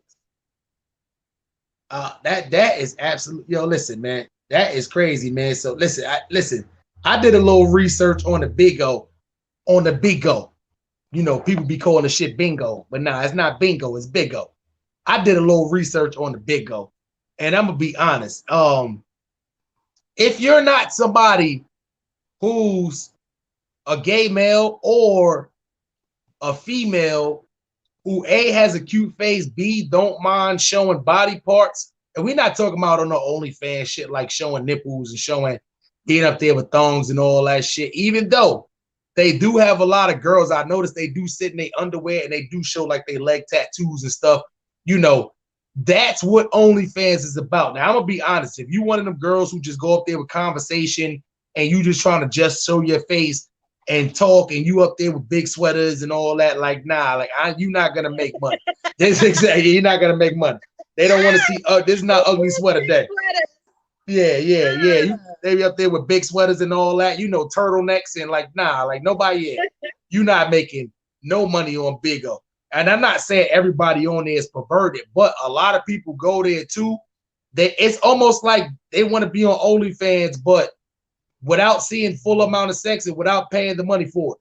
You see what I'm saying? Even though you can spend money on Bigo too. So yeah, if you're one of those girls to where, you know, you don't mind, but I feel like if people is there just to only see you in short-cut shirts or no bra on, or see you in there because you don't wear shorts on and you sitting there showing leg tattoos and stuff, I feel like your whole conversation and your content is getting overlooked. They're not there for that. They there to see just that. And then, you know, it's a lot of pervs out there, so you could imagine what's going through their brain after that. So Clyde Davis would be the perfect candidate. Who? Clyde Davis. Who's Clyde Davis? Clyde Davis. Oh yeah. Oh, what? Yo, listen. She would. Yo, that's probably what she been at. Yo, listen. If she did OnlyFans, I don't think she would probably do good on OnlyFans. But Big O is right up her. See the way she dressed on YouTube when she doing a live, she go live on Big O like that. She gonna have way more than 300-400 people. Hold on. Yeah, she gonna have way more than 300-400 people supporting her in that room. They gonna be sending beans and sharks and whatever the fuck else you could send over there and Big O. I can't get into it. I need to see my money in real time. I need to see my money, like, you know what I'm saying? Like, I can't do that. My shit gotta be real, you know, it gotta be touchable. It gotta be, you know, I gotta see it. So I don't know. I just don't think that it will work out for me that way because I'm just not the type of female to you know, just be on that tip. Like I could stay here and talk hip hop with the fellas or the women all day long and it'll be an interesting conversation and I don't have to do all of that, you know, extra stuff. I barely came up. So, you know, it's just I'm just on different type of time. So I don't think those apps or those sites would really work for me as much. That's a fact, man. So at the end of the day, listen, for all those people who over there getting that big old money, salute to y'all. But at the same time, you know, everything is not for everybody. That's why I tell people who done figured it out, who over there getting that money, it's people who done figured Big O out, but didn't figure YouTube out. If that's the case, go get that big old money because that could probably be the next best thing. But as far as for us, we just going different routes right now because a lot of them small apps, they make money quick and then they go quick. It's been a lot of shit been out fast. And, you know, only certain shit lasts a long time, like the MySpaces and the Facebooks and the Instagrams and, you know, YouTubes. And you got to get to those level app-wise, even though now we're in this day and age to where you need apps that can use apps to pretty much do everything out here on these streets, man. But at the same time, too, you know, if the money is there, get it while the getting is good right now. You see what I'm saying? But as far as us, you know, we're going to rock with the Spotify shit. We're going to try to keep going to different podcast realms and shit too. Hopefully, you know, we are here, Melly Mell and Harlem Smiley on iHeartRadio. You know, listen, you see what I'm saying? So, you know, once we get up there, don't worry. We still going to be doing shit on YouTube and all that because, you know, it's baby steps. But as y'all can tell, yeah, man, you know. That's where we got to show our love and support to, you know, the people that have been rocking with us since day one. So it's always love on this YouTube app. And it's always love to, you know, the people that was rocking with us. And, you know, always love. Salute to everybody. Where is that? Listen, salute the Fonz Poe, man. Salute the Fonz Poe. Yeah, I'm saying, man, for real. Word up. Poe Chiller, you know what I try to tell people all the time is too? A lot of people be like, damn, why ain't see Poe on YouTube and all that? I'm not, you know, and I know Poe don't mind if I reveal this, whatever like that too, but Fonz Poe got a lot of things going on right now. My God, you know, just had a, you know, just he got a newborn, you know, he got work going on right now. So, you know, yeah, Fonz Poe got a lot of outside stuff going on right now. I know he be on YouTube joking around, you know, a lot of y'all, he be roasting the shit out of a lot of y'all, but at the same time, he is a, you know, a grown man, and, you know, for me being out there, seeing his actual lifestyle, he's definitely about his business, and, you know, he lives a regular life, go to work every day, you know, come home, smoke a little bud, get some buns, the same thing, the American dream. You see what I'm saying? So, you know, salute the Fonz Poe out there. So if you don't see my guy, you don't see my guy in the streets, that's why he out there rocking cradles and all that right now, man. And salute to Beast 13, man. I appreciate that donation, man. 13. Yes, sir, man. Super chat is available when me and Melly do get to that point to where we doing, you know, have this own channel for this podcast separately, because that's gonna be the next thing. We're gonna have a whole separate channel for this podcast, but for right now, we're gonna do one episode on my channel. The next one's gonna be on Melly channel. So all the odd numbers of the podcast for right now is gonna be on my channel. All the even numbers of the podcast is going to be on Melly Mell channel. So you know how that go. Y'all can get the best of man. Subscribe, man. Y'all get the best of both worlds, man. You know how that go, man. But Beast 13, I definitely appreciate that. The super chat is available. You know, you literally just hit that lighten up $sign down there, and you too can support the cause. We appreciate that, man. Yes, and get me to 1,000 so I can definitely, so y'all can hit my super chat button, okay? That's a fact, man. On my channel, man. Get me to Word the 1,000. don't know right why. there. Listen, I'm gonna say this. I don't know why the females don't mess with me like that. Because I mostly have males, as subscribers. But ladies, tap in, tune in with your girls. Shoot, I don't mind, y'all hitting me up through Instagram or whatever and letting me know different things to talk about, because your input is definitely valued. You know what I'm saying? I'm not just, for the men, even though I like, as y'all can see, I like to get my hair done. I like to do my makeup. I like to, do girly things. So y'all can definitely hit me up as well. Like, it's not always just about the men with me. Shoot, I do girl stuff too. So y'all make sure y'all start tapping in with me too. I would love the input from the women. Yep, and that's one of the things we're gonna get into too. And one thing about this podcast, because I know a lot of podcasts, what they do is they do have the call-in number to where you can call in and you can, give your insight on some of the topics we've been talking about. What me and Melly Mell is gonna do on the Best of Both World podcast, because we can't be just like everybody else. Nah, like that's corny. Everybody else, nah. So what we're gonna do is we're gonna have open panel. So we're gonna drop the link at the when we finish up the topics we talking about. We're gonna drop the link, and then selective amount of people can come up here and get their whole input on whatever topic they want to talk about that we bring up on here, man. So forget the calling number. You only can have one person come up here. We're gonna have a couple of people come up here and be able to, put some input on any of the topics we talked about today, man. And one of the topics I want to get into right now is relationships. Well, not even relationships. I want to talk more about as far as like boundaries between like boyfriend, girlfriend, and then versus baby father, baby mothers. Now, we are both somebody who have the same amount of kids. We both have had significant others that also had to deal with our, baby mothers and baby fathers at the same time. You see what I'm saying? So let me ask you something, right? Do you feel like the baby father, as far as the girlfriend goes, and with the baby mother, do you feel like he should set boundaries, or do you feel like it's up to the new girlfriend to actually let him know what boundaries should be set? Like, say for instance, for an example, lending money. If the baby father has been somebody in the past that he hasn't been with the baby mother for a while, but once in a while she borrows money. Now, is that something that the girlfriend should be like, nah, we gotta cut that off? Like, should it be boundaries as far as stuff like that?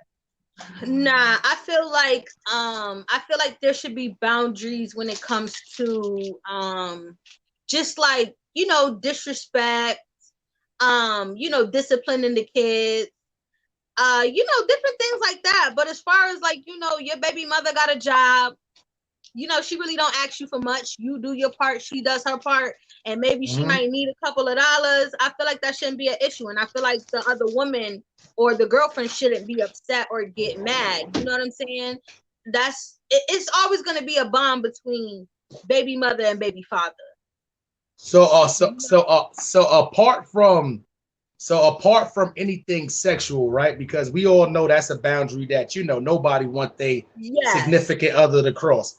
Apart from sex, what is a boundary that you feel like a baby father should not be doing for his baby mother?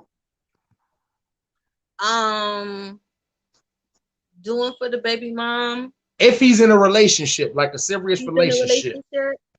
I feel like he shouldn't be doing unnecessary things like paying for stuff for her. You know what I'm saying? Like, yeah, I see. Doing little stuff for her, because then it comes off as, okay, you still have feelings. Like, if she can do it and it's not the child involved or it's nothing for the child, then no, it shouldn't be getting done like that. Like, no, she can do it herself, or she needs to, or have a man who can do it. You don't need to be Captain Save-A-Ho. Mother's Day come up. That's fine. I feel like a baby father should get something for his baby mother. I feel like that's not an issue. So that's not a problem. So if you with your man and he's shopping on Mother's Day and he grabbing you something, he grabbing his mom something, and he get a third one and he be like, nah, I'm about to get this for my baby moms. For my baby moms? Yeah. That's not out of the boundary. Listen, I don't have a problem with that. I feel like you should, because that's the mother of your child. Like, why wouldn't you get something for the mother of your child on Mother's Day? Especially if she's been a good mom and a good parent to your child. Why not? You know what I'm saying? I don't see a problem with that. Christmas time come up. Yeah, that's extra. Like, nah. So hold on. So like, no birth. The most now. So no birth. So you feel like Mother's Day is the only holiday. The only exception, yes. To where the baby father, they're not together, and he gets her a gift. Yes. Now, birthday, Christmas, St. Patrick's Day, nigga, you pushing it.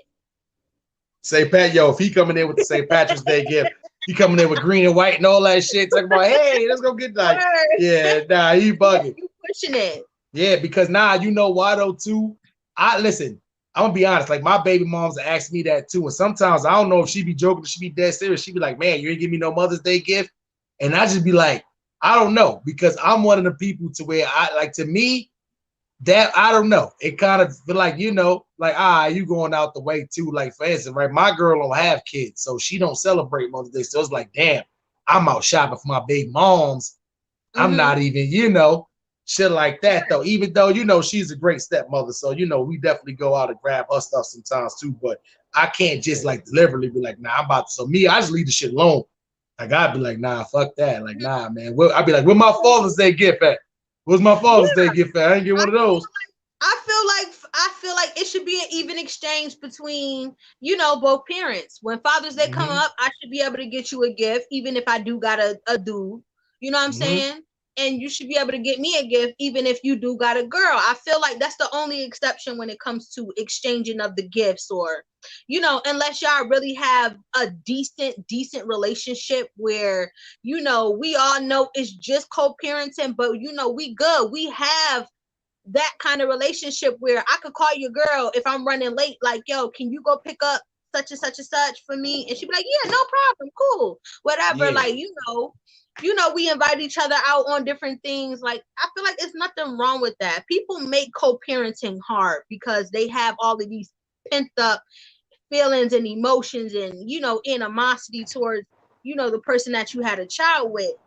So I feel like, you know, once y'all get past that, it should be smooth sailing. Yeah, well, like when it's fully over and you ain't doing no shit and y'all got all of them feelings out, it should be no problems. Like my baby mom's over here smoking, my girl was here, they was chilling in the living room for like an hour. You know, I'm gonna be honest, to me, it was a little, you know, it's you as the male, I don't care how long that's been happening, it's always gonna be a little weird. But you know what it is? I look at my dad, because my dad, his current wife, my little sister, Imani, her mother, like, and my pop's wife, they like best friends. I'm talking about she be spending like the house and all that shit. I be like, damn, that shit's a little crazy, but you know, ain't nothing going on there, so they got past that, so it's all good. You see what I'm saying? Right. Being that we on a Father's Day shit too, and salute to all my fellas out there, man, because I know y'all gonna agree with me on this one, man. Are you one of them? Because listen, I had this discussion, and somebody gonna tell me that Father's Day is not underrated. I told them Father's Day is the most underrated holiday. People celebrate St. Patrick's Day and Labor Day and Memorial Day more than they do Father's Day. I don't give a fuck what nobody say. They be out barbecuing all kind of shit. Us fathers, we don't get shit but neckties, and y'all know we don't go to church. Y'all know we ain't got no job interviews and nothing like that. Y'all buying us fucking dress socks like we about to go to funerals every day and all that shit. Cologne. We smell like weed all day. We don't need no cologne and all that shit. Hey, because y'all ain't even buy the brand we even with. Shit's too expensive for y'all. Shit like that. I feel like Father's Day is the most underrated holiday too. Why do you feel that fathers get less recognized on their day than mothers do? That's a good question. I feel like it has much more to do with, you know, just the masculinity of it all. And fathers, not really wanting too much and just being the providers and everything like that, we sometimes think that they don't really need much. But I feel like, we should do the same, give them the same respect as if, Mother's Day and other holidays, because I feel like, they do a lot. Fathers do a lot. Fathers go through a lot. Even if we don't, acknowledge it. I think that men go through a lot, period. And I think that they should definitely be celebrated if, they're a good father. It's a lot of deadbeats out there. So that's probably a reason why, I was just about to ask you that, man. Do you feel like because there's way more deadbeat fathers than it is deadbeat mothers, even though I feel like my era down to a lot of these younger cats now are definitely in their kids' lives more now than it was back in the day. But I feel like, do you feel like that's a part of the reason why is because there's a lot of deadbeats? Yep. I feel like because it's a lot of deadbeat men out there who don't take care of their kids. I feel like that's a reason why Father's Day is not celebrated as much. And man, one thing I'm gonna tell y'all too, if you're a female who has kids and you're a girlfriend, y'all y'all got the life. Y'all get a lot of holidays because let's be for real, every couple always spend the holidays together. But you as a female that has kids that's actually a girlfriend, oh no, y'all get to, let's start off from the beginning of the year. Y'all get to celebrate. Listen, everybody gets white girl wasted on New Year's Day. So you starting off the year with a bang. Both of y'all celebrating, so the guy gets a point, the girl gets a point. But then Valentine's Day come up right after that. We all know guys get shitted on Valentine's Day. Guys, the only thing we get is the pussy. That's not true. See, y'all gotta find better women to deal with. Y'all have to find a better quality of a woman to deal with. Like, if you want to be pampered or you want to, what I'm saying, like, your girl, first of all, you have to find a girl that likes to spoil the mess out of you. I'm talking about buy you stuff every time she buying herself something, thinks about you all the time when she's doing something. You have to find a girl that's gonna spoil you. Because if she's spoiling you, 365, 24/8, then she's gonna spoil you on every holiday. Like, it doesn't matter what holiday it is. It doesn't have to just be Valentine's Day or whatever. She's gonna spoil you regardless. So that's number one. Like, men have to start finding girls who's gonna, give them the same thing that they get in return. So what's a good gift that you give your man on Valentine's Day? Because I'm gonna be honest, don't walk in there and give me no rose, no teddy bear, no balloons. You know what I'm saying? Like, what's a good gift you gonna walk in there? Well, I'm gonna plan. Well, it'll be planned out. I'm gonna definitely make reservations in advance. Like, if I know we probably gonna want to go somewhere or go out to eat or whatever. But that's always for the guy. That's always the guy's always expected to do that shit, to come up with to take the girl out. That's always part of the guy's spill to do for Valentine's Day. So you as the girl can't do. I mean, you could roll versa, but that's gonna take away from. Listen, either way, the reservations are gonna get made. If I know he likes something, or if I know that he's into something, like my dude, he loves sneakers. You feel me? He's a sneakerhead.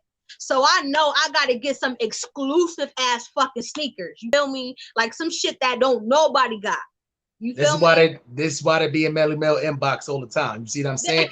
Listen, I don't give a fuck what holiday it is. If your man likes sneakers, I don't give a fuck. You can come in there on your wedding day. He buying you crazy ass wedding gifts and all that shit. Get that nigga a pair of sneakers. I bet you he gonna put them shits with the tuxedo on and walk right around that bitch to the reception with them sneakers on. Listen, y'all better listen. Sneakers. My dude, he likes sneakers. Yeah. So I know that, if whatever I do get, I'm going to have to include some sneakers in on that and some exclusive shits too, because it got to be some shits that, what I'm saying, nobody don't got, whatever, some shit that I done, put effort into. So that's definitely, one of the big things that I would do. And then I know he's into sports. So I would do something surrounded like with that. Like maybe buy him like tickets to a game. Always another great gift. I don't care what part. Make sure it's the sports he like though. Yes. If he a black dude, don't get him no baseball game tickets because 9 times, he don't, But basketball or football, football, like specifically football. Like get him some tickets to like, a football game, that's happening in maybe New York or somewhere. I don't know. Maybe his favorite football team. Get him some tickets there. Make sure he got his flight. You know what I'm saying? Make sure he good for that. So you just have to figure out what your person likes. It's all the thought. It's the thought that counts. If I know he likes certain things, that's what I'm gonna base my gift off of. That's a fact, man. So with that being said, man, yes, sir. Listen, man. It's gonna be more to come, and we don't want y'all to think we going nowhere right now, but. This is going to be that part of the time right now because we done talked about a lot of different topics up here. And, of course, I got them written down to where if anybody forget about one. So right now, me and Melly Mell, what we going to do is we're going to drop the link to see if anybody else want to come up here too. And Melly Mell, if you want, you can do your cam down or you can stay cammed up, whichever you want to do. Okay, I'm cam down for a minute. I'm going to come back, though. Yeah, you good. So what I'm going to do is, too, rest in peace to Fuquan Johnson. As we drop the link and let the game come up here, I'm gonna play a little tribute video and let y'all know, man, and rest in peace and my condolences to the family. I hope y'all get the peace y'all need, and please y'all just watch out for these drugs out here because I know these people did not expect this to happen. Rest in peace to all three of the families, and I hope the lady that's in critical condition right now, I hope she gets better. But at the same time, rest in peace to Fuquan Johnson. We're gonna hit the link, let whoever want to come up here hit the link, talk about anything about any of these subjects we talked about, and play this quick little tribute video, man, while we get situated and get the situated and all that good stuff, man. And it appears he may be one of 3 people who reportedly suffered a deadly overdose at a Venice party. People have died after an apparent drug overdose, and an actress and comedian is also in critical condition. Responded to the scene at Carroll Canal in Venice just after midnight Saturday and found 3 people dead.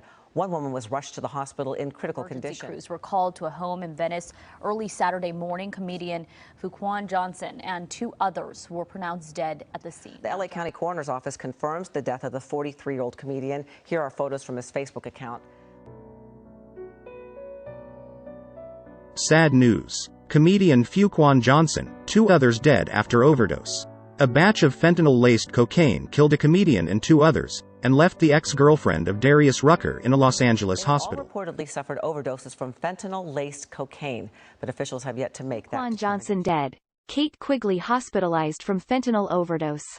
Comedian Fuquan Johnson is among 3 dead from a suspected fentanyl overdose. A 4th person, Kate Quigley, is hospitalized. For his work with Comedy Parlor Live, and comedian and model Kate Quigley was taken to the hospital in critical condition. She has hosted Playboy TV's Undercover and the 2016 AVN Awards. According to TMZ, they had all possibly taken cocaine laced with fentanyl. Well, fans and friends are showing support online, and Damian Dante Wayans tweeted today, "I love you, Fuquan Latif Johnson, Fufax, R.I.P." Watching somebody as hood as you sip and blow tea. You don't expect somebody like Fu to be drinking green tea with honey. You expecting at the most to drink some heated Hennessy. Like, I really want to splash this bitch, you know what I mean? That's why I thought, y'all, I know they're going to be filming, I ain't going to be able to have my shit. I splashed that bitch. A lot of people can't handle the Henny energy. Like, most people, the Henny energy is reserved for after 10 p.m. It's 10 a.m. Yeah. So, did you feel the Henny energy? No, you seemed perfectly normal. We pay her to say that. We pay her in advance. It's like, hey, don't say anything. Don't even look him in the eye when you talk to him. I wish I had a British accent. That would be this deep voice? Yeah. Nigga. Like, you ever seen them memes where they be like, Peter Parker? Did I have one of those voices? Peter Parker. Just put it in the word, in the sentence. Well, there's a sentence on the back that kind of gives you context clue, but sometimes I like to challenge myself and see if I can guess what it is. I don't challenge myself. I know.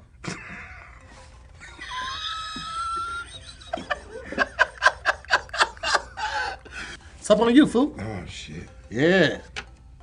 Yeah, I can't read, man. You know, sometimes you gotta be honest. I ain't gonna be able to read this. Word is born. Like on everything. Like, son, I got so much seasoning. My nigga, you over there looking like bald chicken, my nigga. Like, word is born. Like, I got so much seasoning. I don't know what the fuck that means. You over there looking like bald chicken. I got so much seasoning, but the bald chicken part was hilarious. Some to tick. Some to tick. Okay, some to tick. Rhyming with something like, say something. Okay. I'm gonna do your ad libs. Okay. Some to tick. Tell my tick. Coming around and she on my dick. On my dick. Oh, that was your chick?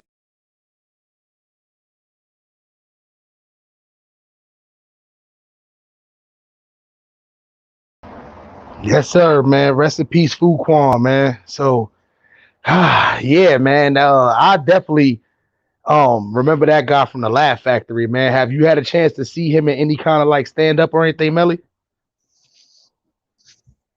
Hold on, I can't hear you. You're not muted, right? My bad, I was. All right, nah, you good. Yeah, I haven't seen him lately though, but that Laugh Factory one, he's definitely a great stand-up comedian. I feel like he was definitely gonna be in a lot of upcoming movies, man, because you know that guy was very funny, and finding funny black actors now is definitely becoming like, you know, something that's almost like a lost art. You see what I'm saying? It's kind of hard to find funny black actors right now. We used to have an abundance of funny black actors. We used to have like the Eddie Murphys and, you know, we used to have a bunch. We had the Martin Lawrences and you know, we had the Will Smiths and you know, the Bernie Macs, and we had a lot great Denzel Washingtons and the Cedric entertainers. Yeah. Yep. It's just now, you know, seem like we down to like, you know, Kevin Hart. It's like Dave Chappelle and fucking Cat Williams, and nobody ain't really, you know. It's so many up and coming black comedians that I think we should, you know, look out for. And I think they're gonna be the next generation to, you know, carry it over until, you know, the next ones come up. You know, you got your DC Young Flies, he is hilarious. Chico Bean, I think all three of them is funny. Listen, Carlos you got Miller. your Carlos, you got, you know, your different people. You got Just Hilarious doing her thing, touring. You got a lot of up and coming Country Wayne. You got a few people that's coming up that's, you know, doing their thing. So I like these little online sensations too. You know, like the Country Waynes, the Ha Davises. Yeah. You know, I forgot. MK Slimeball.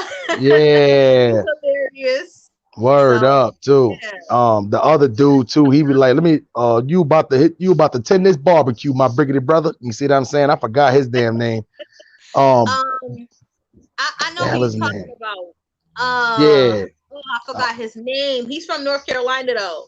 That's a fact. So I do feel like it's a lot of these little online sensations that if you start putting them in movies and start doing stuff like Country Rain, I feel like it's gonna be a good one.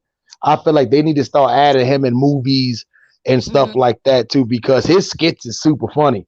And I mean, you know, you could tell from skits is one of those things that's back in right now too. If you're not somebody who's, you know, doing comedy, but in the skit game right now too, it's going to be kind of hard for you to even get work, because it's still right now, like it's with these numbers going back up, it's like you was able to get booked for shows, but now it's getting harder to do big shows the way you can make, like, you know, that real big money off of. So these is definitely going to be one of them changing times right now, man. So yeah, man. So you know, salute to all the upcoming comedians right now in the game right now, man. Yeah, definitely. Salute to y'all, and a special shout out to Wildin' Out too, because Wildin' Out definitely Nick Cannon, he definitely gives a lot of our black actors, comedians, social media influencers, he definitely gives them a platform, battle rappers. He definitely gives them a platform to where they can showcase their talent. So salute to Nick Cannon, man, for real. Did the new season kick off yet? Yes. Oh, what channel did it came on? VH1, right? No, MTV. And they're doing it, and he's doing something completely different now, where they got the green screen in the background. So it's been real dope lately. With them just changing it around, changing the game, getting more creative with the games and the improv. So salute to Nick Cannon, man. So you think it's better now, the new Wild 'N Out, than it was before? No, I wouldn't say better, but it brings a different element to the show. It just brings something completely different. And the green screen provides, more props. They can put whatever the hell they want to put in the background. Oh, for real? Oh, yeah. Yeah, so it makes the jokes more funny. It makes the jokes more, believable in that sense. It makes it more funny. So yeah, and that's probably somebody just editing that shit in too. They probably just editing that damn background in as they saying some shit too. Yes, and that's how it is. So it's dope. I like what he's doing with that. So definitely keep that up. Yeah, salute to Nick Cannon, man. Us as a people, man, we definitely gotta, start supporting, and I know you hear a lot of people talk about black-owned businesses and this and that too, but it don't have to be necessarily just like a convenience store, a clothing store, a sneaker store, a barbershop. When we say support black-owned business, we talking about in every aspect. We talking about as far as content creating. If this person is an artist in any form of way, an actor, a rapper, a singer, if they draw pictures, we got to start supporting each other in every way, because unfortunately we're the only community that's not supporting each other in every way we could, and we're doing more to hate on each other rather than, it's like the misery love company thing. Well, I don't got shit, so I don't want nobody else to have nothing. So at the same time, I'd rather hate on this person than help this person or big this person up. We got to get out of that mind frame of doing that the whole time. You see what I'm saying? Like, this has been nothing but positive vibes, positive talking. I bet you if we did a podcast, we was talking about nothing but YouTube bullshit going on and all these YouTube people, it would have been fucking hundreds of people in this room. If we was talking about gang shit, it would have been hundreds of people in this room. But at the same time, you know how that go, man. They told you that in every cartoon you used to watch when you was little, man. The good guys is going to always win, man. The bad guys, even though they may seem ahead in the beginning, at the end of the day, they going to always come in last place, man. So you know how that go, man. Just a little bit of some words of wisdom right there, man, for y'all to just listen to, man. You know how that go, man. And by the way, Tales from a Harlem Crip Part 2, the next chapter, is out right now on all streaming and digital platforms except for SoundCloud, man. So it don't matter. Even if you on YouTube right now, you can search up Tales from a Harlem Crip right to the next chapter in your engine search right now, and you can watch it on YouTube as regular videos right now. You can watch it on Tidal. You can listen to it on Tidal, listen to it on Apple Music, Spotify, wherever, man, TikTok, wherever you want to listen to music at, man, you can go right now and go stream the album, man. So once again, I do appreciate the support. The album sales and stream, well, not even the sales, I should say streams. The streams have been going crazy right now too. And when I say go crazy, I'm not doing Donda numbers. I'm not doing Certified Lover Boy numbers. So but shit. Yeah, I said I wish. That's a fact. But me just being a regular nobody, I'm definitely doing some all right numbers. You see what I'm saying too. So at the end of the day, you already know when you punch up your name and punch up albums, it's not hard to find your shit on there. Then you did something right, man. So if y'all listen to the album already, I appreciate y'all. I'm definitely gonna do tomorrow. I'm gonna do an album listening and rating party, because I definitely want to hear what my fan base definitely think about the album too, whether they like certain songs, whether they don't like certain songs. You know how that do. We're gonna rate them 1 through 10, just like how we used to do on Friday Night Lights. I'm also tomorrow gonna play a couple of songs. Dutchy the Great got an EP out right now. Salute to my guy Dutchy the Great. Y'all make sure y'all go check out. That's a fact, man. Salute to Dutch, man. Make sure y'all go check out his shit. The Goonies, KB, they all got Flash. They a bunch of them got some stuff up there too. So salute to the Goonies, man. Frankie Smacks also got an EP out right now too. Y'all make sure y'all go stay in tune with that. Salute to Frankie Smacks, man. The I EP know. I is, like Frankie Smacks. Where you yeah. at, Frankie Smacks? Hit me up on Shit. She's about to have us get red down. Yo, salute. Yeah, I'm saying? Salute to Frankie Smacks, Bad Belly out here shooting shots right now. I'm saying? Heard up. Salute to Frankie Smacks, though, man. You know, definitely got a great EP out right now, Dark Clouds 4. So we're going to play some tracks off of that, too. If y'all want to grab that, too, all you got to do is cash app him the money for the EP. EP is not that much bread. $10, you cash app him the money. He'll send you the EP. And, you know, it's bread and butter. You'll have it in your email to do whatever you so please with it. But, yeah, man, Stats 280 definitely got a EP that he's working on right now. So what we're going to do is we're going to play a couple of songs from him, too. Make sure y'all go subscribe to his channel over there, too. So make sure, you know, to stay in tune, man. So when he do drop the EP, y'all know exactly when it's coming out, man. Also, my guy Tigger the Great is working on another EP right now, so he got something coming out right now. Also, we're going to play a couple of tracks from him. So tomorrow is going to be something similar like Friday Night Lights, but it's not going to actually be Friday Night Lights because, you know, we got other segments coming up for that, man. But you know how that go. Me and Melly Mell said we wasn't going to let this roll past 2 hours. 2 hours was the point. So, you know, yeah, Melly Mell, you got anything left for the people? Some final words of wisdom for the people, man? And definitely tell them to subscribe because you right there at 1,000, man. You right there. I can smell it. I can smell it. Almost there. Yes. Y'all make sure y'all support. Listen, I'm just trying to get it popping like everybody else, man. I've been getting it out the mud. I've been coming up. I've been, you know, grinding and doing my thing. So y'all just support.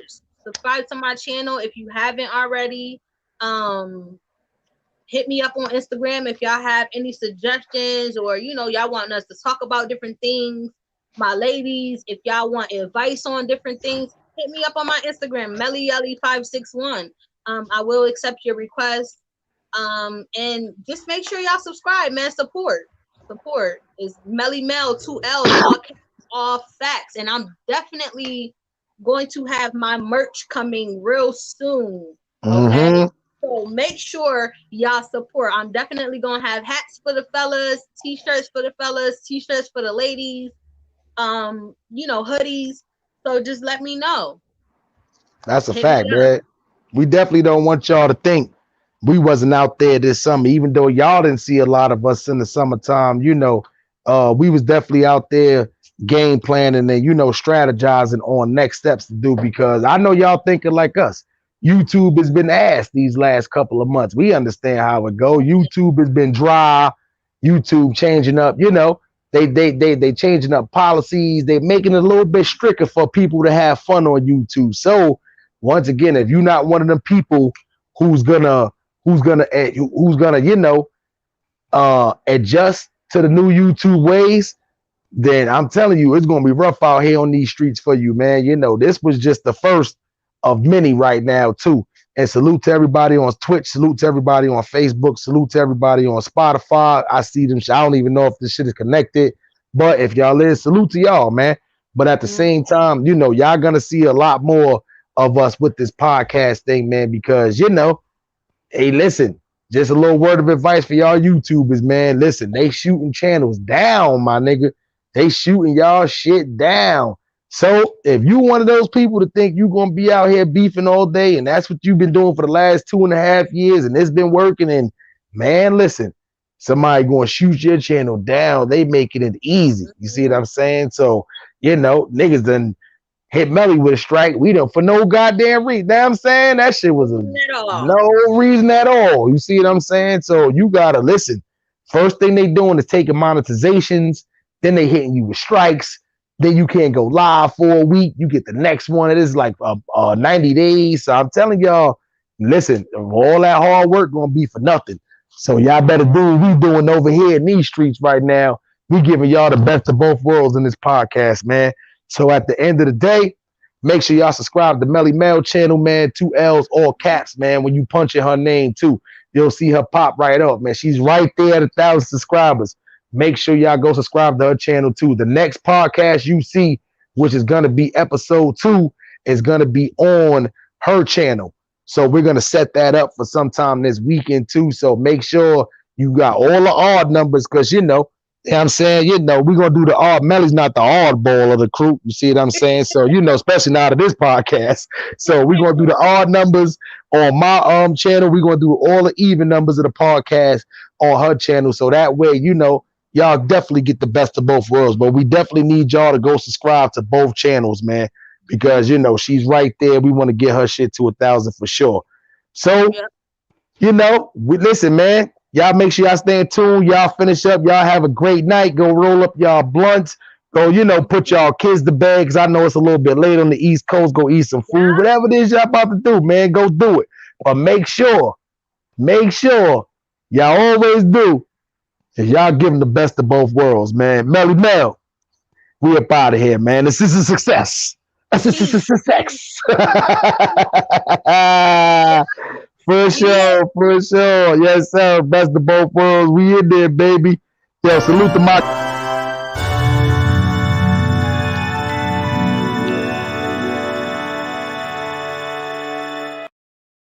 Dirt Gang Productions. Yo, Harlem Smiley, it's about that time. We want to see a movie. Work time. No, because I'm thinking where I'm gonna park. You're gonna park on this dick. We're gonna park right next to me. I'm sitting in the parking lot. That's why I'm in the parking lot. At the illy car in the back? Yo, if you don't just come on, I guess. Yeah, we need a water. I guess. We in the back near the water. All right, hurry up. Right. Hurry up. Okay, bye. Bye. Yo. What's cracking, bro? You know me, the regular man, high and fly, watch the time go by, the best to do it, and I get caught doing it, but I'm still doing it. On your island, son. Where when you coming, bro? Yo, I'll be out there soon, man. You know what I'm saying? Meet me at the airport, then we gonna get into some shit. Yo. All right, listen. Let's get to it, man. Yes, sir.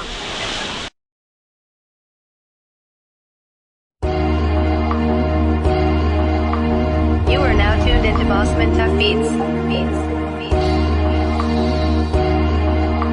You are now tuned into Bossman Tough Beats. Yo, Harlem Smiley, nigga. Tuck Beats, what up? Around the Clock Records. I told y'all, man, I'm the fucking greatest. Y'all don't know that yet. But just in case if I die, I told y'all niggas.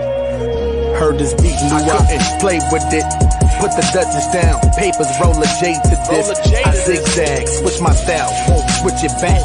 It was too raw, no engineer or mixed tracks. It became easy rider, doing diss tracks. Flow got strong, bamboo, but one thing it lacked. Ad-lib said fuck it, added that plus more. Improved the punch bars, but the beats are ball. So I link with Tuck Beats, a real nigga from the streets. He say solid concrete, so if I eat, we both eat. I bring him right to the seat, but I'm commander of the fleet, trying to lead us through the waters. I'ma guide us through the sea. I take the charge if we get caught crossing that border. If you got troops, remember support them. Even if you in position, nigga, never extort them. Niggas always taking pictures out here, wearing recorders. I turn you niggas to mortars. If you ride, then I ride. If you slide, then I slide. I don't care if we fail, long as we said we tried. If you cry, then I cry. If you die, then I die. We used to be a crazy team. Dr. Jekyll, Mr. Hyde. If you ride, then I ride. If you slide, then I slide. I don't care if we fail, long as we say we tried. If you cry, then I cry. If you die, then I die. We used to be a crazy team. Dr. Jekyll, Mr. Child, looking at night, man. You can't get this money when you in there sleep on the couch. When you get up out your bed and stop being asleep on the couch, you can afford to come stay at places just like this in Hawaii, man. I don't just say that as a slogan, I live by that. Too many people just sitting on the couch, broke, not getting no money. For me, this is what I live and this is what I work hard for. That's what I strive for. Brownsville, up the hill. Any nigga get killed. That's why we live by the slogan. Never ran, never will. Unless we doing deals. Moving pills, or we moving krills. Exchanging crack, slap on file with the dollar bill. But don't drop it. Don't drop it. 4 niggas might hit you. No mosh pit. No mosh pit. My boy James hit hard and no rockets. No rockets. Cause the niggas dropping rocks. No comment. No comment. And I stay with the ratchet. Blue bonnet. And my niggas gon' roll. New closet. Loca filled with the plug. Like a socket. And I'm down for spitting flunds. Non-profit. Listen, this a verse, not a conversation. I birthed you niggas with no complication. Pure balls with no concentration. I got the game on lock. Just need the combination. On point like a pencil. But you niggas won't erase them. If you ride, then I ride. If you slide, then I slide. I don't care if we fail, long as we say we try. If you cry, then I cry. If you die, then I die. We used to be a crazy team, Dr. Jekyll, Mr. Hyde. If you ride, then I ride. If you slide, then I slide. I don't care if we fail, long as we say we try. If you cry, then I cry. If you die, then I die. Used to be a crazy team, Dr. Jekyll, Mr. Hyde. If you ride, then I ride. If you slide, then I slide. I don't care if we fail, long as we say we try. If you cry, then I cry. If you die, then I die. Used to be a crazy team, Dr. Jekyll, Mr. Hyde. If you ride, then I ride. If you slide, then I slide. I don't care if we fail, long as we say we try. If you cry, then I cry. If you die, then I die. Used to be a crazy team, Dr. Jekyll, Mr. Hyde. We could have been a crazy team, nigga. But you wanna just be stuck living broke. And that's a real fucking joke, man. I told you. You can never fuck with Curry Loke, nigga. AKA Harlem Smiley. AKA the Grim Reaper. You better watch it, I chief you, nigga. Yikes. Yikes. You are now tuned into Boston Beats. Low. Low. Low. You are now tuned into Bossman Tuck Beats. Around the clock records.